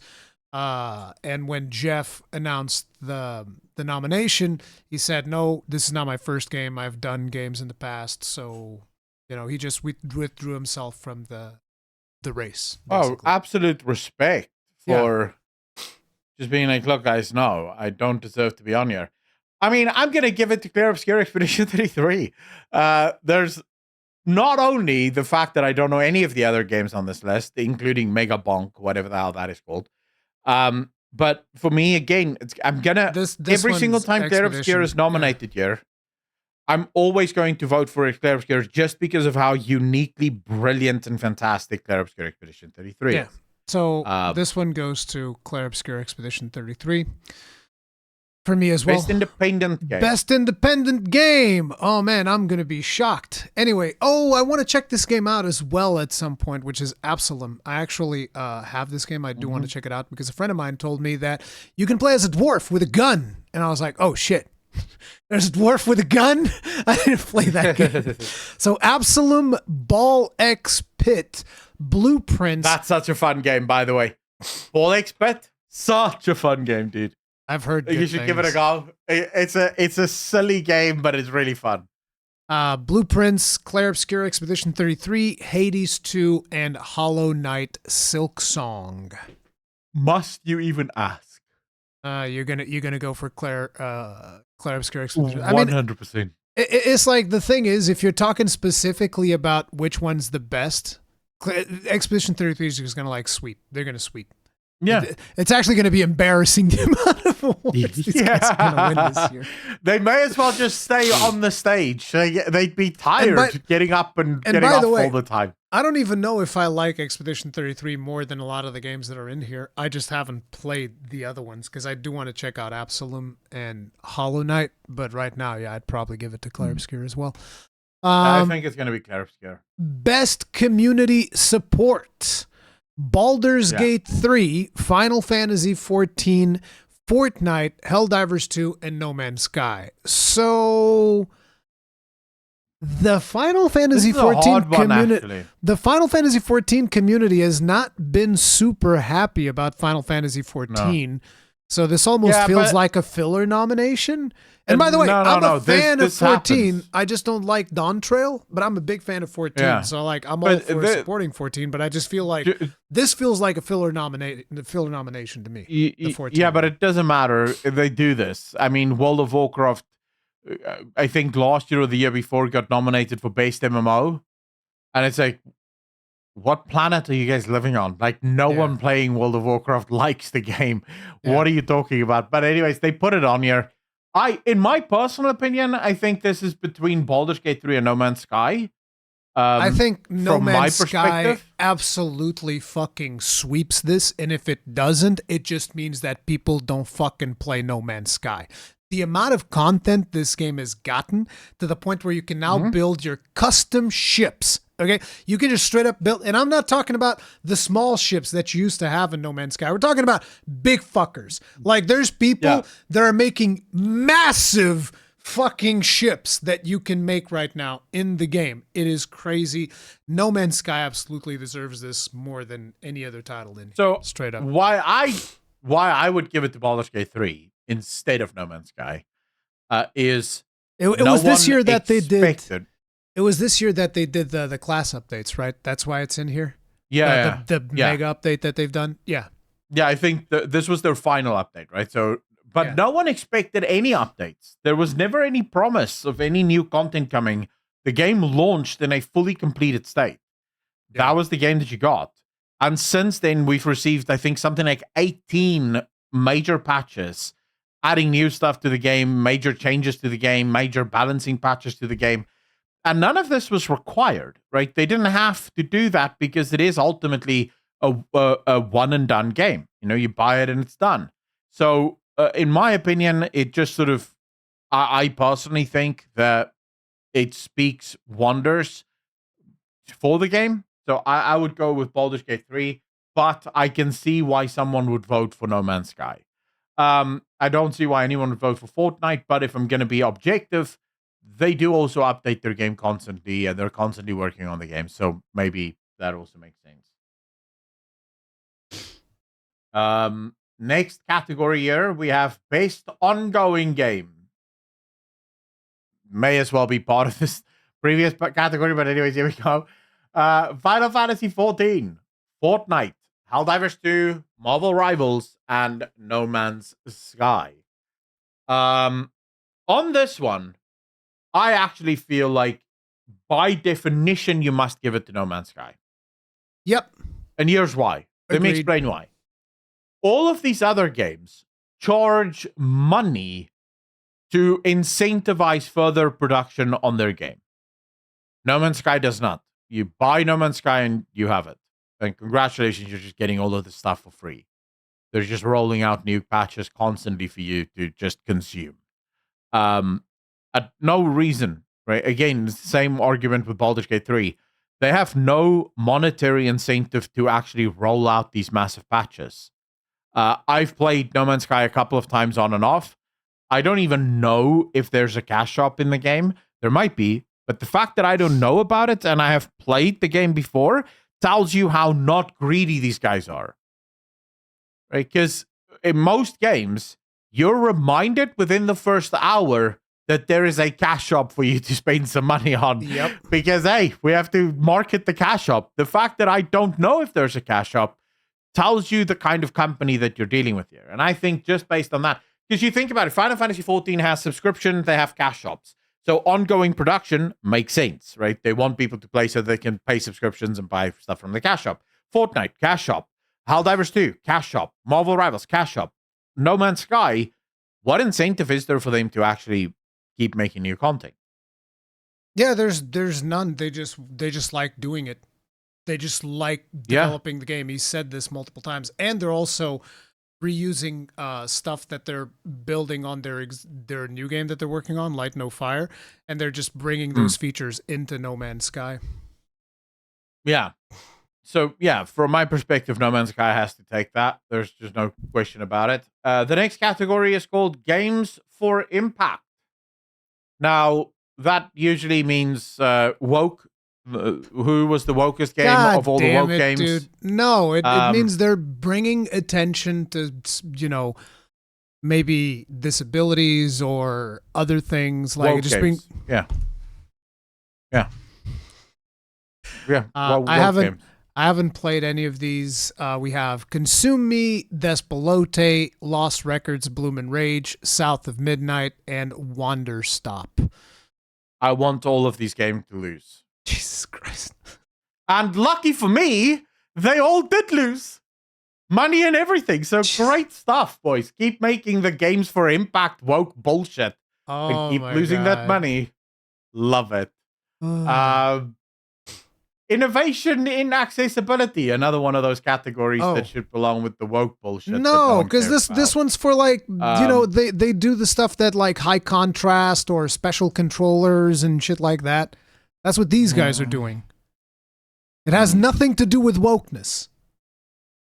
Dude, it does have something to do with I've read the papers. I've read the papers on this where they make it clear that accessibility is actually an argument for trans inclusion, all the rest of it. Trust me, these trans activists make everything about themselves. None of these games has that, though. No. Listen, it even says here, in terms of what it's used for, recognizing software and hardware that is pushing the medium forward by adding features, technology, and content to help games be played and enjoyed by an even wider audience. It's like the Celeste stuff. Stop. You have to understand what the activists are doing with it, not what it says on the tin, right? The tin is saying one thing great. If you actually go and you read the academic papers from the people who are pushing accessibility in video games, they don't view accessibility as so here's the kind of accessibility I agree with. People who are colorblind. Yeah, make tools. And that's what a lot of these games are doing. Right? Yes. Yeah. On the surface, 100% agree with that. People who might have, say, missing an arm, coming up with controllers or ability for them to also play games, great, no problem. Also perfect. But here's the kind of accessibility I don't agree with, and you won't agree with this one at least. Combat difficulty. That is an accessibility feature that is being argued for by the activists because how dare you make your game too hard? Right? So accessibility falls under that. That one is a problem. Yes, the difficulty thing is a problem. The next one that for me is a problem is that they're arguing if you don't have trans rights, gay rights, or some sort of rights issue for black or brown people, then your game isn't accessible for trans people, gay people, and people who suffer from all sorts of mental diseases because they don't feel welcome in your game. So the activists have made accessibility something that most of us should see as a pretty good thing. A ramp in order to get into a building instead of just stairs for people in wheelchairs, reasonably a good idea, has now become, it's been hijacked. And the reason I have a problem with that, the reason I have a problem with it being celebrated is we have seen what happens when these activists start hijacking things because they hijack it to absolute. It becomes something beyond. So it turned from people just want to feel like they belong to you don't have a choice. We will force this down your throat. You will have to accept it. So, for example, we were always told, hey, just because we include a gay character doesn't mean that you have to be gay. And you play something like Mass Effect, you can be gay if you want to, but the gay romance option is never going to reveal to you that they're gay unless you pursue them. And now we have things like Tash. So the thing that you were talking about, I don't agree that is what this category is for, but we're not going to agree on it. No, I'm not saying that this category is for that, right? My point is more, I can already see where this is going because I've read the papers from the academics that are pushing it in that direction. And that is soon exactly what will happen. Because if we really think about accessibility features, I played Doom the Dark Ages. I played Atomfall. None of them have done anything new that isn't already in games from 5 years ago, right? Cyberpunk had every single feature for color blindness, for accessibility that Assassin's Creed Shadows has, that Atomfall has. A lot of these accessibility features are nowadays just standard features, right? They're just in the games already. So the fact that we have a category that rewards this already puts it on this thing of we have to outperform each other. Now, maybe there are still sort of areas that we haven't explored yet in terms of how accessible we can make games, but eventually those categories are going to run out, right? There's not going to be any new frontiers for us to conquer. And then the only frontiers that are left are these superficial frontiers that don't actually exist until we pretend like they do. You know, like, for example, trans people's plight for everyone to buy into their delusion. This is a category of suffering that doesn't actually exist, but since, you know, we've run out of normal things to suffer about, we have to invent new ways to suffer. Okay. And that's why I have a problem with this. I definitely don't agree with that one. Anyway, but the one thing that I would say is I do agree with the point where a lot of the stuff that a lot of these games are doing has already been done. So if we look, for instance, I think that one of the best examples that I can remember is Last of Us 2, where they had like, they had like the stuff where you make the subtitles super big so that anybody can read them. You can color code the subtitles. You can color code the characters, the whole high contrast mode where like your character would be bright blue and the rest of the scenario is kind of like grayed out. And then you can see the red in the other characters and all of that. So like, I think The Last of Us 2, for all of its flaws when it came to accessibility, the stuff that I would want in accessibility, like control schemes, fucking high contrast mode, better audio, all of that stuff. There's even like an audio description, which will describe the scene to you. All of that stuff. I think that Last of Us 2 did a phenomenal job with that. And you are right that none of these games are doing anything that kind of like surpasses what the Last of Us 2 and other games have done already, at least as far as I'm aware. I don't know all of the accessibility options that a lot of these games have. I haven't played South of Midnight, so I don't know if that has anything special. I doubt EA Sports has anything special. Doom the Dark Ages, I do feel like they're probably talking about difficulty stuff, because this is one of those games that has like a zillion difficulty things that you can kind of like change. You can Atomfall has timings. The same. Atomfall has the same. I would imagine Assassin's Creed also has that. And it's just one of those things where, because they have the category, they need to nominate things for the category to make sense. Yeah. And so, but this is the creep that I'm talking about. You'll eventually start seeing games coming here that offers nothing new, but I don't think that's now the case here. Yeah, but, I just don't think that this is. So the reason I don't think this is a category that needs to be in here is it doesn't make sense. There's only so much accessibility that you can do. Right? Like once it's done, it's done. What else are you putting into it? What are you really celebrating? Congratulations, you've kept all of the engine settings on, because most of these are settings at the engine level that are built into Unreal Engine 5 and into Unity that you just keep on, right? Okay, it's not as if you coded it into your game. It's already there. You just choose whether you want to turn it on or off again. So yeah, from my perspective, I just don't see it as it's gonna happen anyways, because companies want to make money. So the more ways they can figure out to sell games to people who might not otherwise have been able to play them, the more they're going to put it into it. So yeah, I don't know. I have nothing to vote for on this list. If I were to vote, I would just vote for Atomfall because it was a really fun game. I haven't explored any of the accessibility options in any of these games. So No. Which one? I am voting purely based on fun. Right, what I had fun in. I played Assassin's Creed Shadows. It was shit. Doom the Dark Ages I really did enjoy, but if I had to choose between Atomfall and Doom the Dark Ages, I would play Atomfall. Because it is just super fun. It's a unique game. It's super unique. It has such a unique way of telling the story. It's really cool. Oh boy, this next category, I'm totally not gonna have to hear anything about certain someone. Okay, best performance is Ben Starr from Clair Obscur Expedition 33, Charlie Cox, Clair Obscur Expedition 33, Erika Ishii, Ghost of Yote, Jennifer English, Clair Obscur Expedition 33, Konatsu Kato for Silent Hill F, and Troy Baker for Indiana Jones and the Great Circle. I'm a vote for my man Ben Starr. It's just the way that it goes. Who did he play in Clair Obscur Expedition 33? I think is it Verso? I think. Is he Verso or Gustav? Gustav, I think, is Charlie Cox. Let me see. And Star. Verso is pretty Expedition 33. Verso. Yeah, he's Verso. Charlie Cox is the one who plays Gustav. Yeah.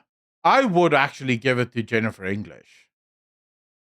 I think Jennifer English, she plays the girl, the main character. What's her name? The girl. Yes. Yeah, I'm completely. I'm completely. I'm spacing on her name now. Not Luna. I I think I know which one you're talking about. The blonde one. The radiated. She's male. The radiated She's one. male. She's male. Yeah. Yeah, Mahal. There we go. She plays Mahal, and I thought Mahal was phenomenally well voice acted. I mean, not to take anything away from any of the other stars for Clair Obscur Expedition 33, all of them had phenomenal voice acting, and the voice acting is absolutely stellar. But I'm a huge Jennifer English fan in general, right? Love her as Shadowheart in Baldur's Gate 3. Love her as Mael in Clair Obscur Expedition 33. Jennifer English, if I'm not mistaken, also plays a WoW character. I'm trying to remember which one now. It's not Jaina. I don't think she just does Jaina. But I'm pretty sure she does a WoW character as well. So yeah, I'm just a huge fan of Jennifer English. Okay. So I would actually vote for her because I also thought Mael's performance was probably the best. Because Mael had this whole sort of, very emotional, very lost, doesn't know what's going on in the world, feels like she's completely abandoned, and then this character progression that, along with the way that she delivers her lines. Yeah, I'm not spoiling anything, but there's a major amount of character progression that happens in the game, and you hear it in her in the voice acting. So yeah, for me, Jennifer English. Next up, best audio design, recognizing the best in-game audio and sound design. Here, I always hate this category, just because when you say audio design, what exactly are you referring to? Right? Because sound effects. Audio design, yeah, but the problem here is audio design for Battlefield 6, you have to think from the perspective of the player. Can I hear the footsteps? Can I hear from which direction the footsteps are coming? How far are the footsteps away from me? That's not going to be the same for Clair Obscur Expedition 33, right? Because the focus is different. I don't need to know the footsteps of where my character is. I'm just running around. So then it's like soundtrack, but it's not soundtrack, right? No, it's based audio design. There's a different one for soundtrack. But the nominees are Battlefield 6, Clair Obscur Expedition 33, Death Stranding 2, On the Beach, Ghost of Yotei, and Silent Hill F. Now, there is there's a nominee missing from this category, from what I hear, because I know someone who is an expert when it comes to audio, and he says that like Arc Raiders has some of the best audio in the business right now. And when I talked about this during my stream, people were like, yeah, Arc Raiders audio is friggin' the bomb.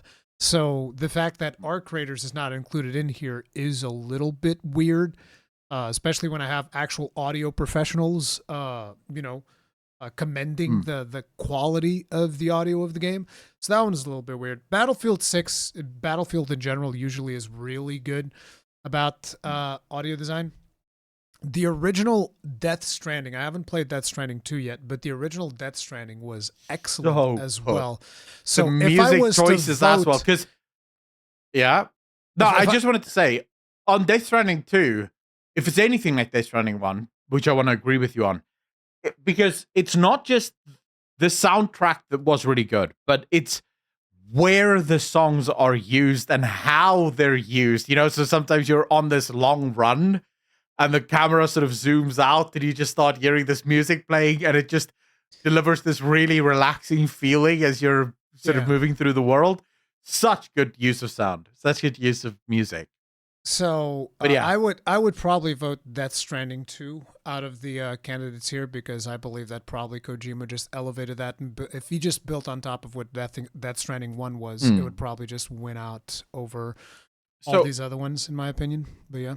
I want to agree with you, but I'm actually going to give it Clair Obscur Expedition 33. Of course. I'm shocked.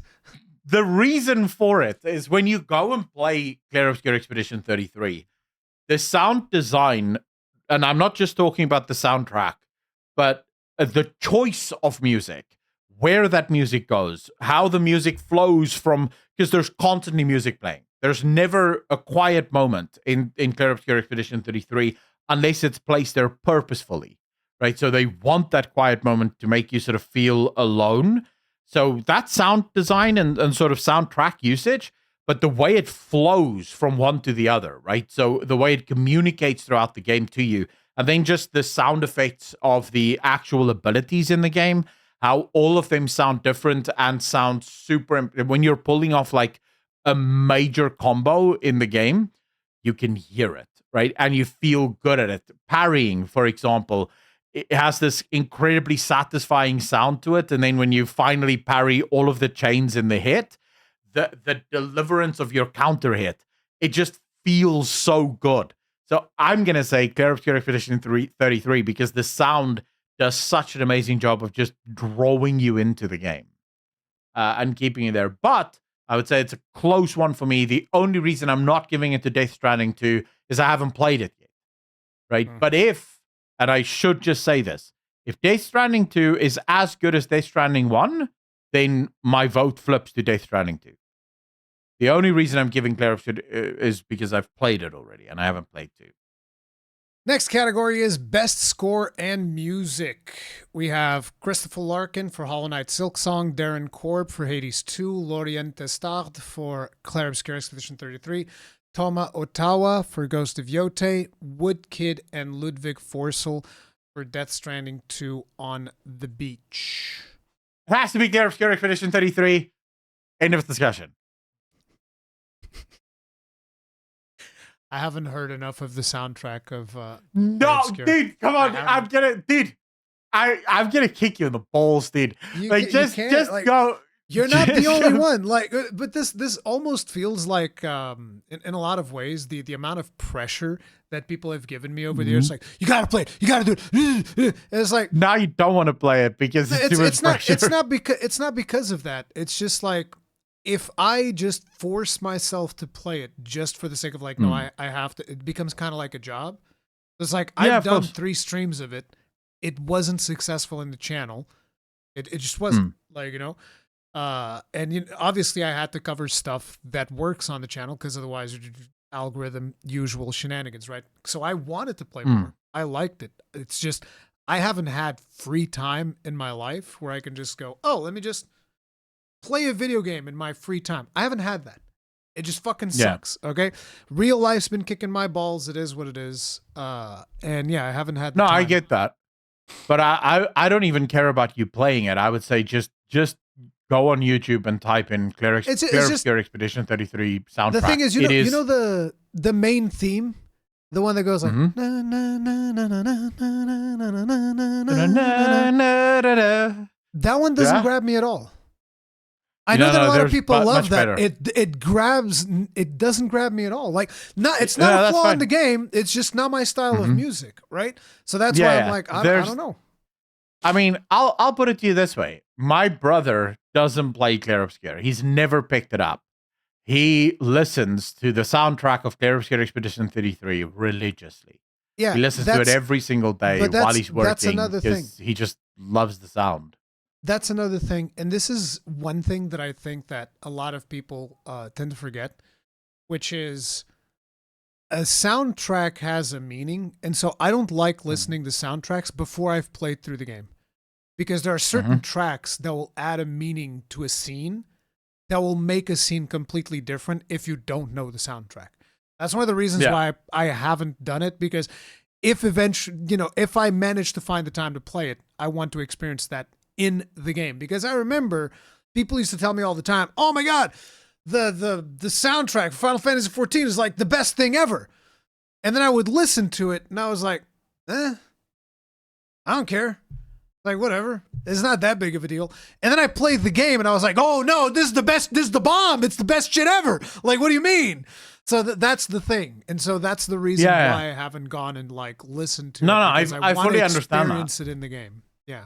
I fully understand that, but for me, it is just this. I would 100% say Clair Obscur Expedition 33. And to me, even if Death Stranding 2 is on par with Death Stranding 1, when it comes to the soundtrack, I would go so far as to say Clair Obscur Expedition 33 has the best soundtrack of any game that I've ever played.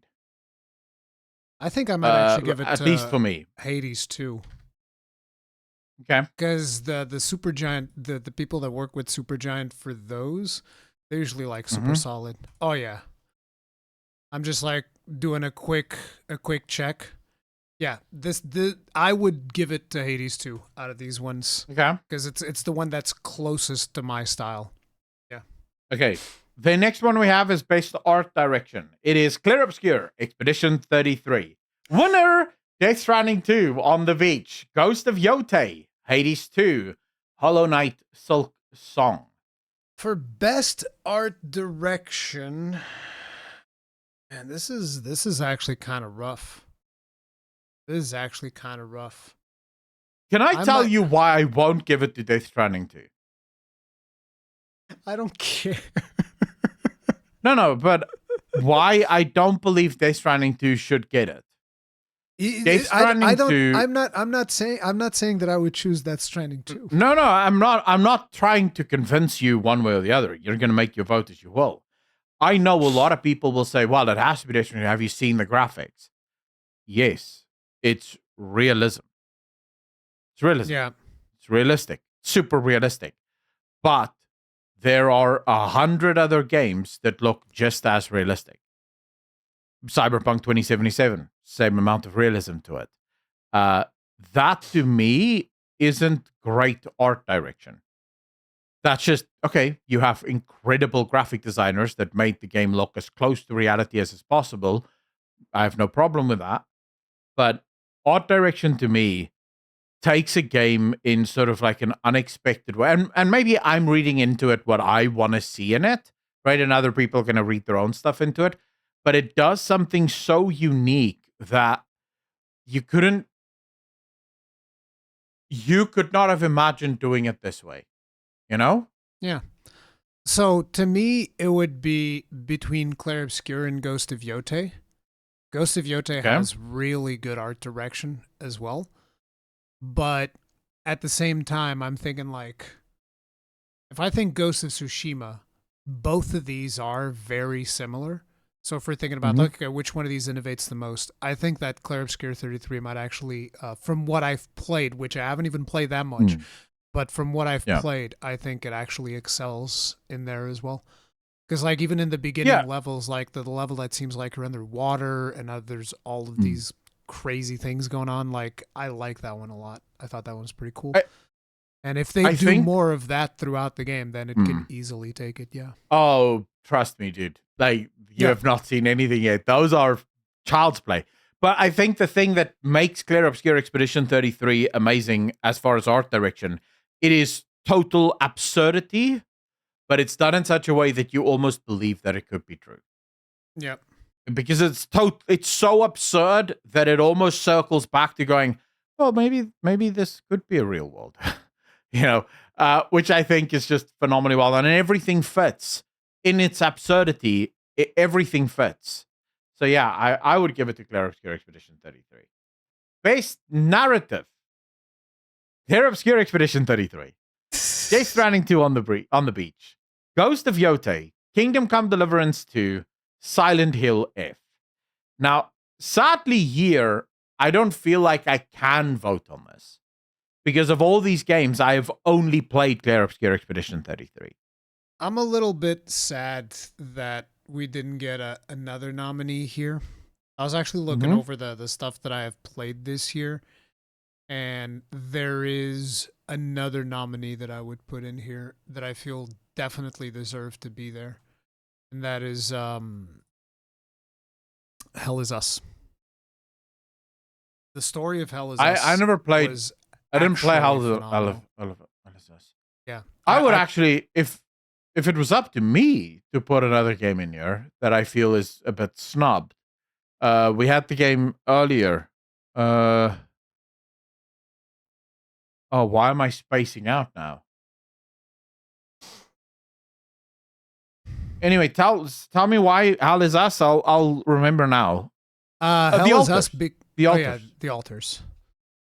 The Hell Is Us thing to me is just the way that the story is told and how you kind of like just the story that is told I thought was really good, and the way in which it's told, where you're experiencing it by interacting with the world, and there's like no set order in which you do things, and you're just figuring out more clues and more details about what is happening, I thought was really, really good. So I'm kind of sad that they didn't even consider that one, because it's a realistic war story, and it involves like all of the dirty sides of people, and some characters are actually nice characters, other characters just have like genuine ulterior motives, and you have to keep track of everything. I really, really liked it. I thought it was really good. I'm not saying that it would win, because I don't know how good this story is on Expedition 33. Everybody says that it's awesome. What I've played of it so far is pretty good, so it probably is going to win. The story is phenomenal, and it will most likely sweep this, just because there's so many twists, and the story is delivered in such an amazing way. There's no telling. It is all showing. It is constantly, it's not leading you on. Yesterday I was watching this video from a guy who basically laid out the perfection of Matrix and explained why Matrix 1 changed cinema almost forever. And he basically highlights it as follows. He says, at the time that Matrix came out, there was this concept that sci-fi is hard for people to follow, so you have to explain your plot very early on. You have to explain to people exactly what you're doing here so that they know. The other convention that is just sort of accepted is the first character you see is the main character. In this one, however, the first character you see is actually a screen, a computer screen, right? With a bunch of typing going on and voices communicating nonsensical information, because you have no backstory. You just have this sort of confirmed. Yes. That sort of thing happening. And then it's a room with Trinity sitting in the middle of the room, right? And Trinity sitting there alone.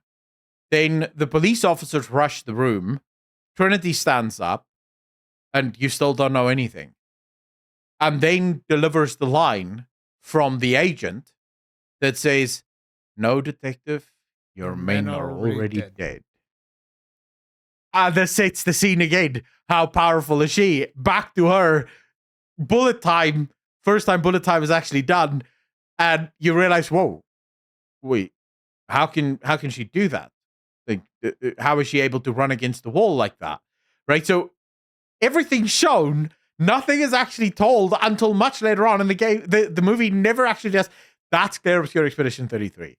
It shows you things without explaining it, and then sort of drip feeds you information that helps you to put stuff together as it goes on, which I think is just phenomenal from a narrative perspective. Out of the ones that we do have here, I probably would end up voting for Expedition 33 as well. Yeah. Then we have Best Game Direction. Clair Obscur Expedition 33, Death Stranding 2 on the Beach, Ghost of Yotei, Hades 2, Split Fiction.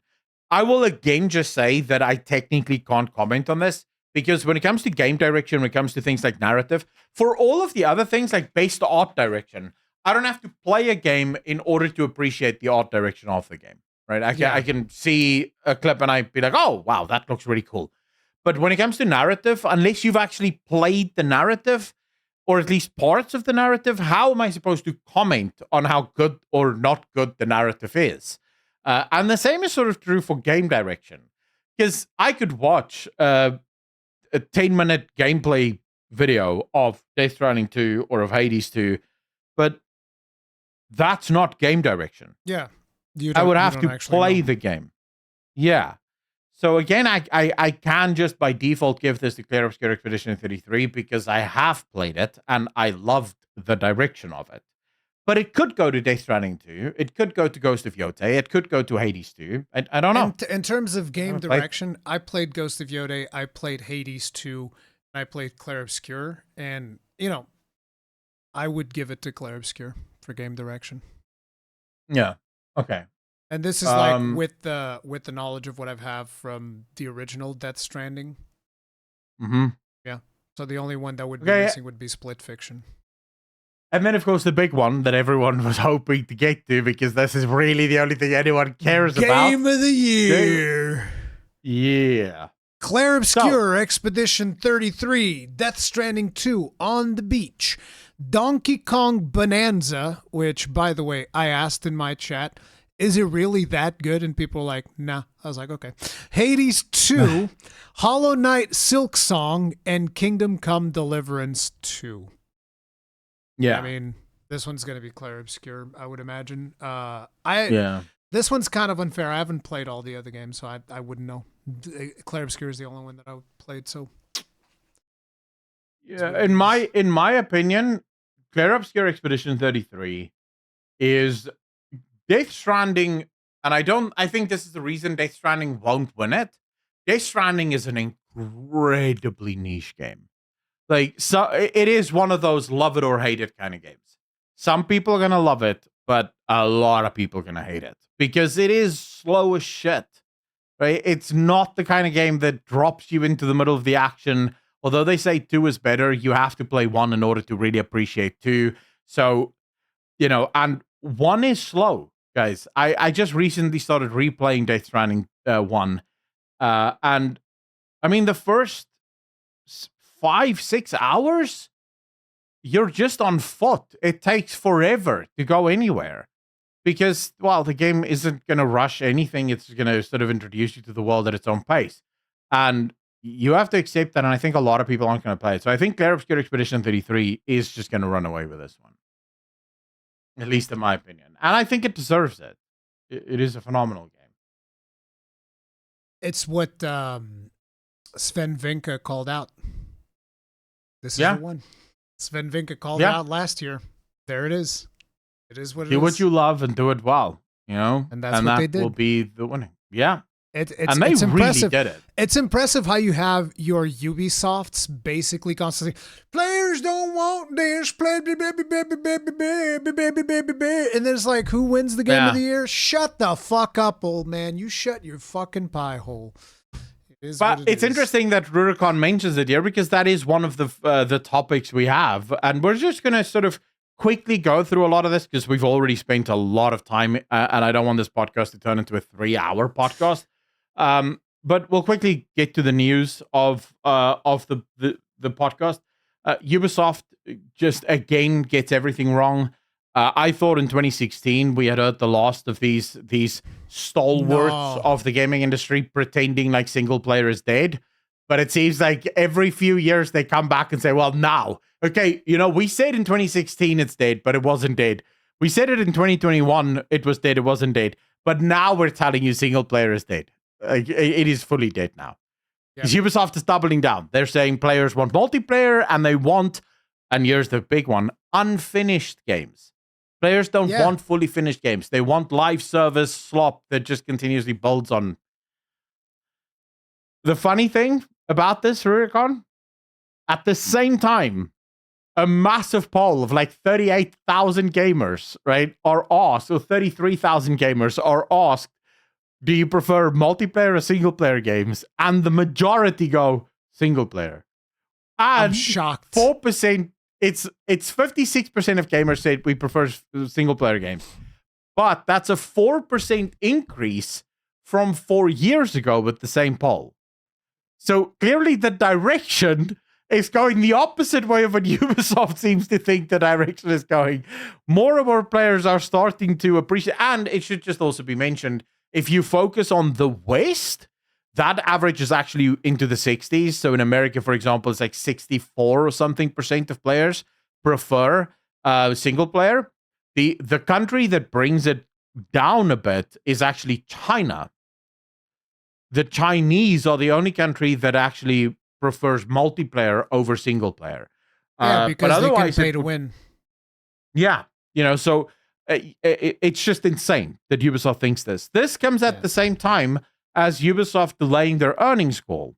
For those of you that don't know, they said it's before Friday. So by the time this this podcast is out, you guys will be aware of why they've been delaying their thing. Yeah. And I'm sure it's only good news, because usually you don't want to deliver good news too soon. You want to make sure that you wait for as long as possible so that people are just surprised by all the good news that are going to be coming out of that earnings report. It's going to be so good. Usually, whenever companies delay earnings reports, it's one of two reasons. The one is it's really bad news, and the company is trying to figure out if maybe they made a mistake somewhere, maybe something went wrong somewhere, or, and this is the rumor that is currently flying around, and this is from an employee in Ubisoft that has confirmed the rumor, so to speak, that there is someone that's trying to buy Ubisoft. There's an offer on the table for Ubisoft. Now, guys, the reason I would believe this rumor, earlier this year, Ubisoft took their 3 most valuable franchises and moved them and they moved them into their own company. Was it Vanguard something or whatever? Vantage? Yeah, I don't even... Yeah, something to that effect. But they moved them into their own subsidiary, their own company. And I said at the time when we made this podcast and we spoke about it, I said, watch them sell off the rest of their IPs because who gives a crap? They have Rainbow Six, they have Assassin's Creed, and they have Far Cry on this side. The other IPs, they'll probably just let go, right? Sell them. And the big news here is it's not an American studio that wants to buy it. A lot of rumors seem to suggest it might be Tencent. The Tencent already has a majority stakehold. Is it in Ubisoft? Yeah, but it sounds like in the new one. I don't know. No, it's in Ubisoft. They have some stake in the new one, but it sounds like Tencent wants to buy the whole of Ubisoft. They don't just want a stake; they want the whole thing. Which I can see why. You do have things like for Tencent. This is a bargain bin deal at this point. Yeah, Ubisoft is fucking worthless. Yeah, but I mean, you have the Anno series, for example, that a company like Tencent almost certainly sees ka-ching, ka-ching, ka-ching. If we can get it right. You have the Settlers, which is another one of those that if Ubisoft could just figure out how to make Settlers again, this is actually a game that would do really well. So it might be that Tencent is seeing a universe where these games can be turned mobile, and suddenly they can make big chunks of change on this. So yeah, that's sort of the current rumor, guys. We already spoke about the Sega profit plunge of 91%. Let's just quickly get this over and done with. Ashes of Creation is launching this December, which in early access. Yeah, I did not expect it, quite frankly. Me neither. I'm surprised it's launching. If I'm going to be honest with you, that is the first big hurdle that I said they have to overcome, and I'm surprised that it happened. I wonder if it's because they're running out of money or what the deal is, and they need to start turning a profit. I don't know. I don't know because I haven't been following Ashes of Creation. It seemed like it was going to be really good. Then I've been getting a lot of mixed signals from people that have played that game, so I don't know what is going on there, but yeah. Yeah.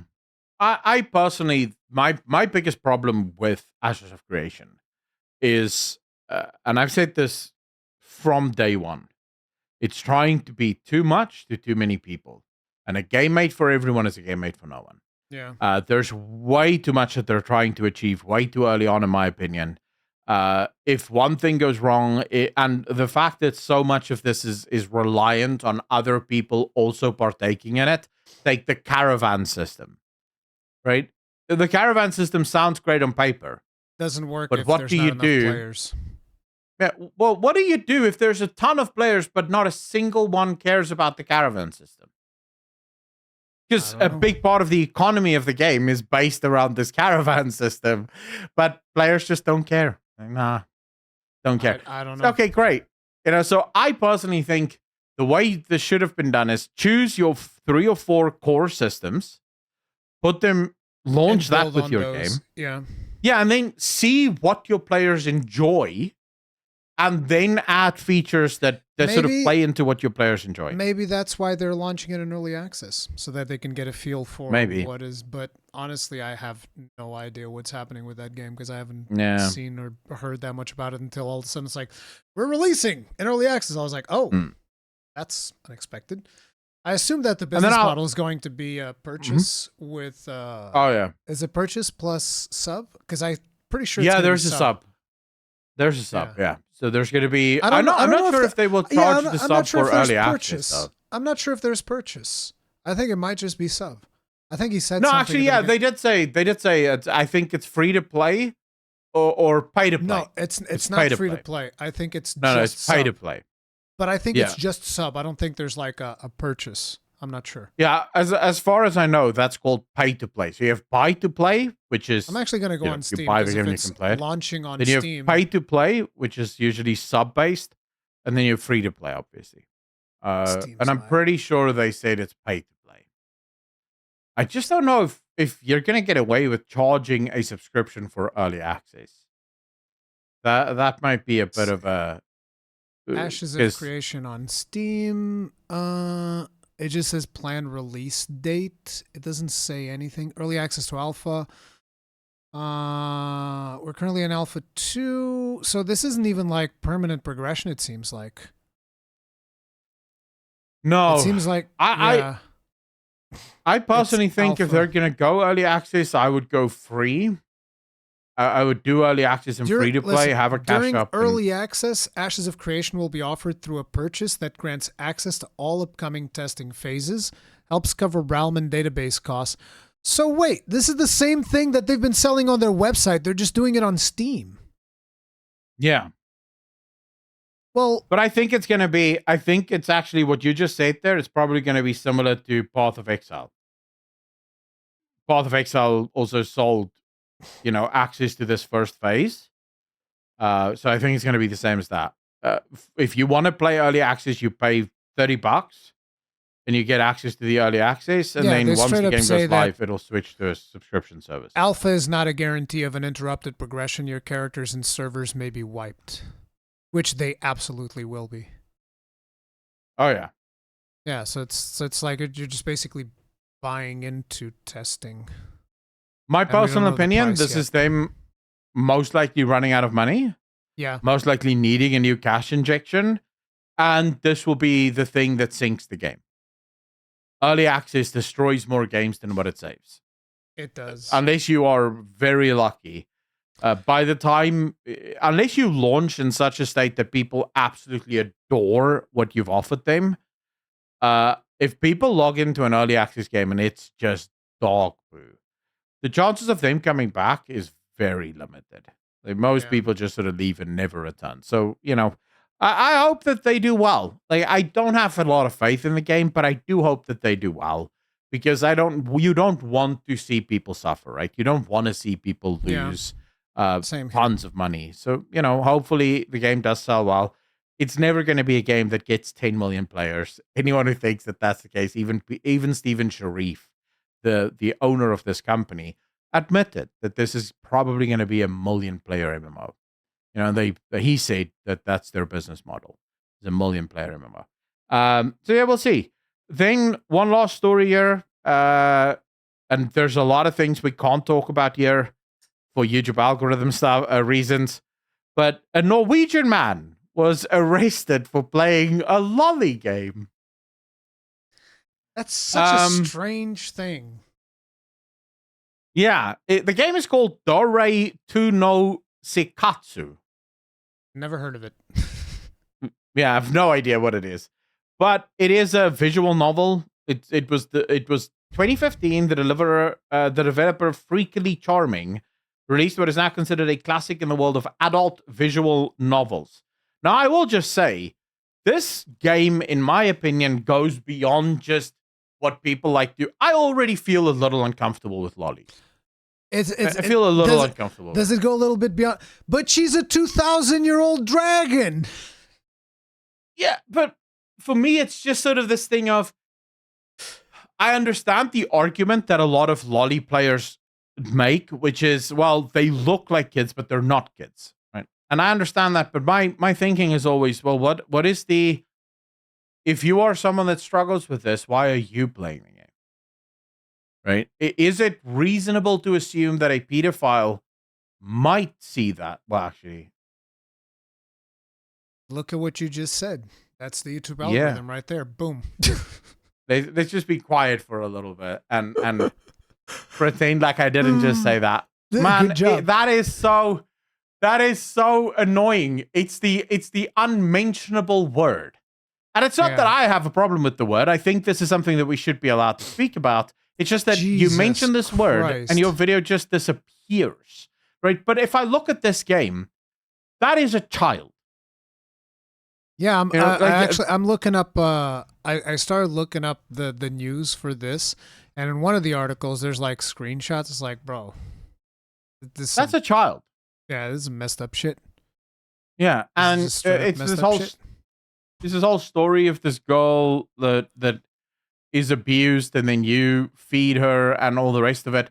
And Norway, the police officer that arrested the man, the police investigator Frederick Martin, actually told the courts that while this game is available in other countries, under Norwegian law, it is illegal. Because as far as Norway is concerned, there are serious issues with some of the themes and some of the stuff that is in this game. I'm just curious, did he get the game on Steam? Like, where was this game? I would assume I have no idea.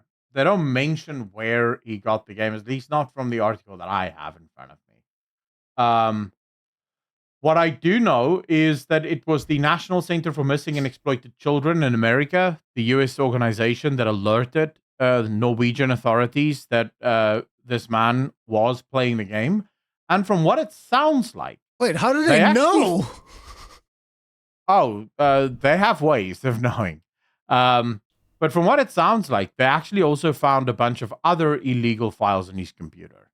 So after erasing him for the game, they realized, wait, there's some other stuff. Bro, what if this was like a 5D chess play of these guys made this game to then find people that have this illegal shit on their PC?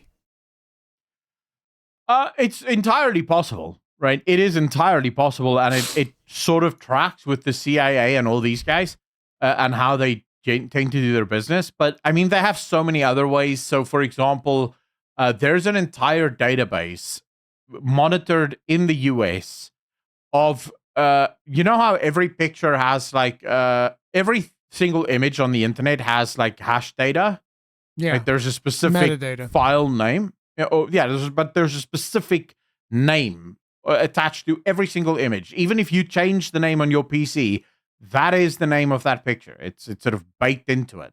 So if you were to post that picture again on X, that behind the scenes sort of name doesn't ever change. And there's an entire database of all of the banned images. So if you click on one of these images on your phone, it immediately alerts them that your phone just clicked on one of these banned pictures. And it sort of automatically does this. So it's becoming increasingly difficult to actually hide this kind of stuff. That's why a lot of people use incredible firewalls and darknet stuff. But everything that I've seen of this game, the screenshots of it, I'm sorry, but the argument, it's just a lolly character, doesn't fly for me. It does. I mean, this is a young girl by every single measurement. It's weird. It's weird shit. It's weird shit. I don't know about the legality of any of this. But it's fucked up. Like, yeah, this is just some fucked up shit. Well, Norway, Hagen, the one of the police investigators, said the following: legislation in Asia is liberal when it comes to animations. This game is completely legal in several countries. In Norway, however, it is considered a crime. For some people, it can be difficult to understand that this is regarded as illegal material here. The maximum sentence the 24-year-old could face is 3 years in prison. Though it is rarely applied in full, the lengthy handling time he's getting 3 months, I think, is what they said on this other article that I was reading. Yeah. Oh no, this was somebody else. On another dude, they found he did 3 months but he had like illegal videos and video game that sexualized children on his phone. Yeah, I personally agree with this law. I think there should be a reasonable attempt to ensure that no one join or comes to the conclusion then that what they're seeing is an underage person. right? There should be a reasonable attempt made for it. And in a lot of these lolly games that I have seen, at least, there is no reasonable attempt made to ensure that I'm not looking at a child, right? In fact, it seems like they're going out of their way to make sure that it does look like a child. And I have a problem with that. I don't think that that's healthy. I don't think society should see it, because even if it isn't a child, technically, it's still the sexualization of children, because, well, that's how it looks. My biggest thing is usually when I'm thinking about these things is just like, okay, how's this going to affect other games that are adult games, right? That's the issue. Like, who is going to be drawing the line? Who is classified even to be drawing that line? And it's like, I think that this game shouldn't even exist to begin with. That's number one. Shouldn't even exist. Yeah.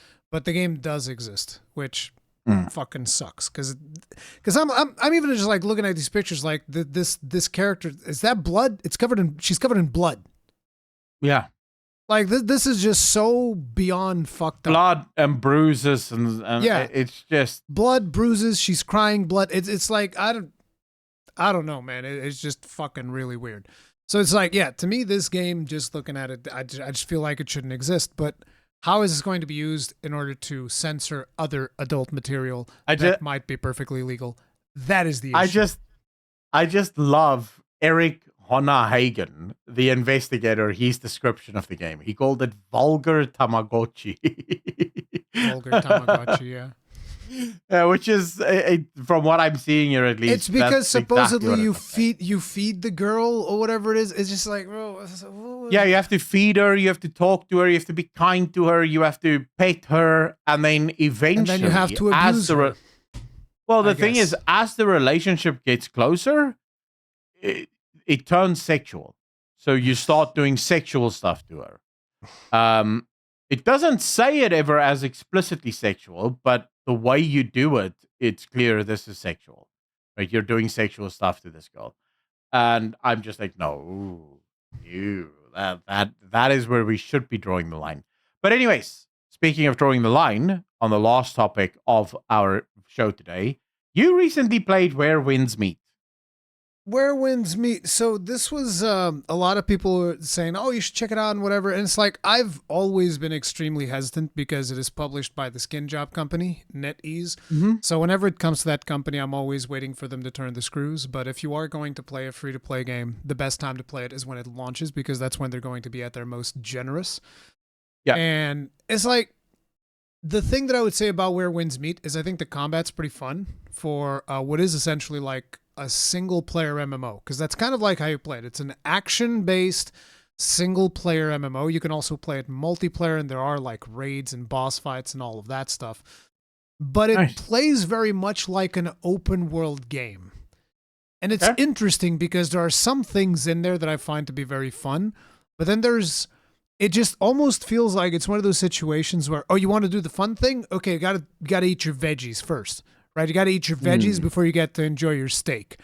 And it's just, I felt like, because I've done like 3 streams of it at this point, and my vibe on it was that I would be in the stream and I'd be like, oh, I want to go do a dungeon. I want to go do some combat. I want to go do this. And the game would be like, oh, I need you to go find this thing. I need you to go talk to this person. I need you to go. And it's always something that I don't want to do.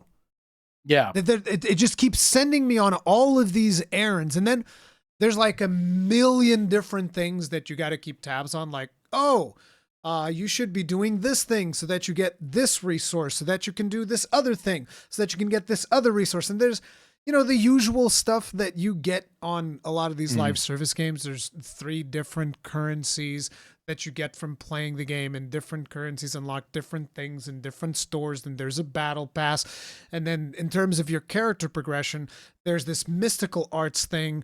And then there's this talent system. And then on top of the talent system, there's an inspiration system. And then on top of the inspiration system, there's another separate talent system. And there's like 3 or 4 of those. And just even accessing it from the UI is a challenge. To the point where there was a point in my stream where I'm just, I know that in order to get the really cool traversal ability, I need to get to level 4 exploration on this map. And I couldn't for the life of me find what was my exploration level. I'm going through all the menus. I'm going through everything because I knew I was around 3, but I didn't know how deep I was into 3.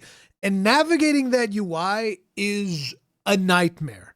It's just straight up a nightmare. So that's the thing. I understand why people like this, and I feel that if I was at the age of 20 where I have more time to do these things, because, once you get to my age and you have children, time is no longer a luxury that you have. Your time is very well segmented, very limited. And whenever I'm thinking about it, I'd be thinking, man, if this was 20 years ago, I would be playing the fuck out of this game, be having a blast playing this game. But today I look at it and I just keep thinking, I just want to do combat things. And the game keeps wanting me to do these other things that I don't feel like doing, but I need to do in order to improve my character so that I can be better at doing the combat thing. And then I would go in the last stream specifically, I went into like 2 dungeons back to back because there were like these dungeons that I ran into and I was like, oh yeah, let's go do the dungeon. The first dungeon was a puzzle thing where it's basically just running. You're just running through the whole dungeon. And, you're doing wuxia stuff, which is like your character's doing these crazy jumps and running up on walls and doing all these things and you're picking up these things. And then I get to the end of the dungeon and I was like, oh, there was no combat. So then I go to the next dungeon and this one's a puzzle where you have to sit on like these pressure plates that rotate these statues. And then I have to do like Breath of the Wild where I like freeze a statue in a certain position and that solves the puzzle. And I go through all that and I get loot at the end of it and all of it. But again, there was no combat and I was like, oh, whatever. So then I go look for a side quest and the side quest is my character carrying a lantern. And it's supposedly people are saying, oh, but it's a very important story. Look at how tragic everything. And I was like, I get it. I just wanted to fight somebody. I just wanted to beat somebody up. And it's been 3 hours. And I don't know, in my last stream, I was able to maybe engage in combat 4 times or 5. Oh, wow. On a stream of like 4 hours. And I was like, bro, I really like the combat system in this game. Let me do more combat in this game. And I'm just so tired of all these other things. It's weird. I don't know. So I feel like a lot of games, they have this necessity to make you eat your vegetables. Maybe it is to get you invested or whatever. But it's having the exact opposite effect on me where it's when I'm doing combat, I'm having fun and I'm enjoying myself. And when I'm not doing combat, I'm just bored out of my mind.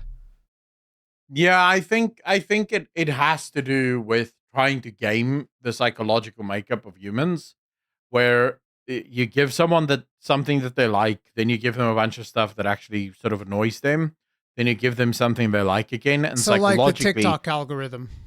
Yeah. It's literally the same I'm as the immune TikTok to that. or the Instagram.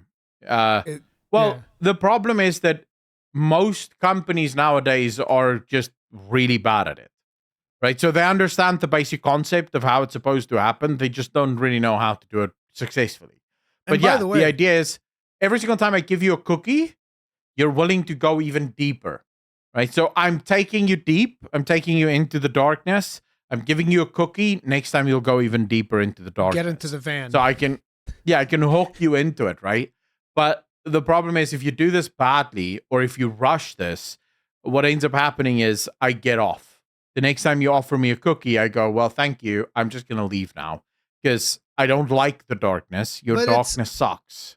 It's just weird because I see so many people that are having fun with it. They're having a blast. And I just feel like maybe there's a lot of people that are going to enjoy it and maybe it's just not for me. Because like I said, the combat is pretty fun. It's just I don't feel like doing all of the other things and the story hasn't really grabbed me. Yeah. It just sounds like another gacha game.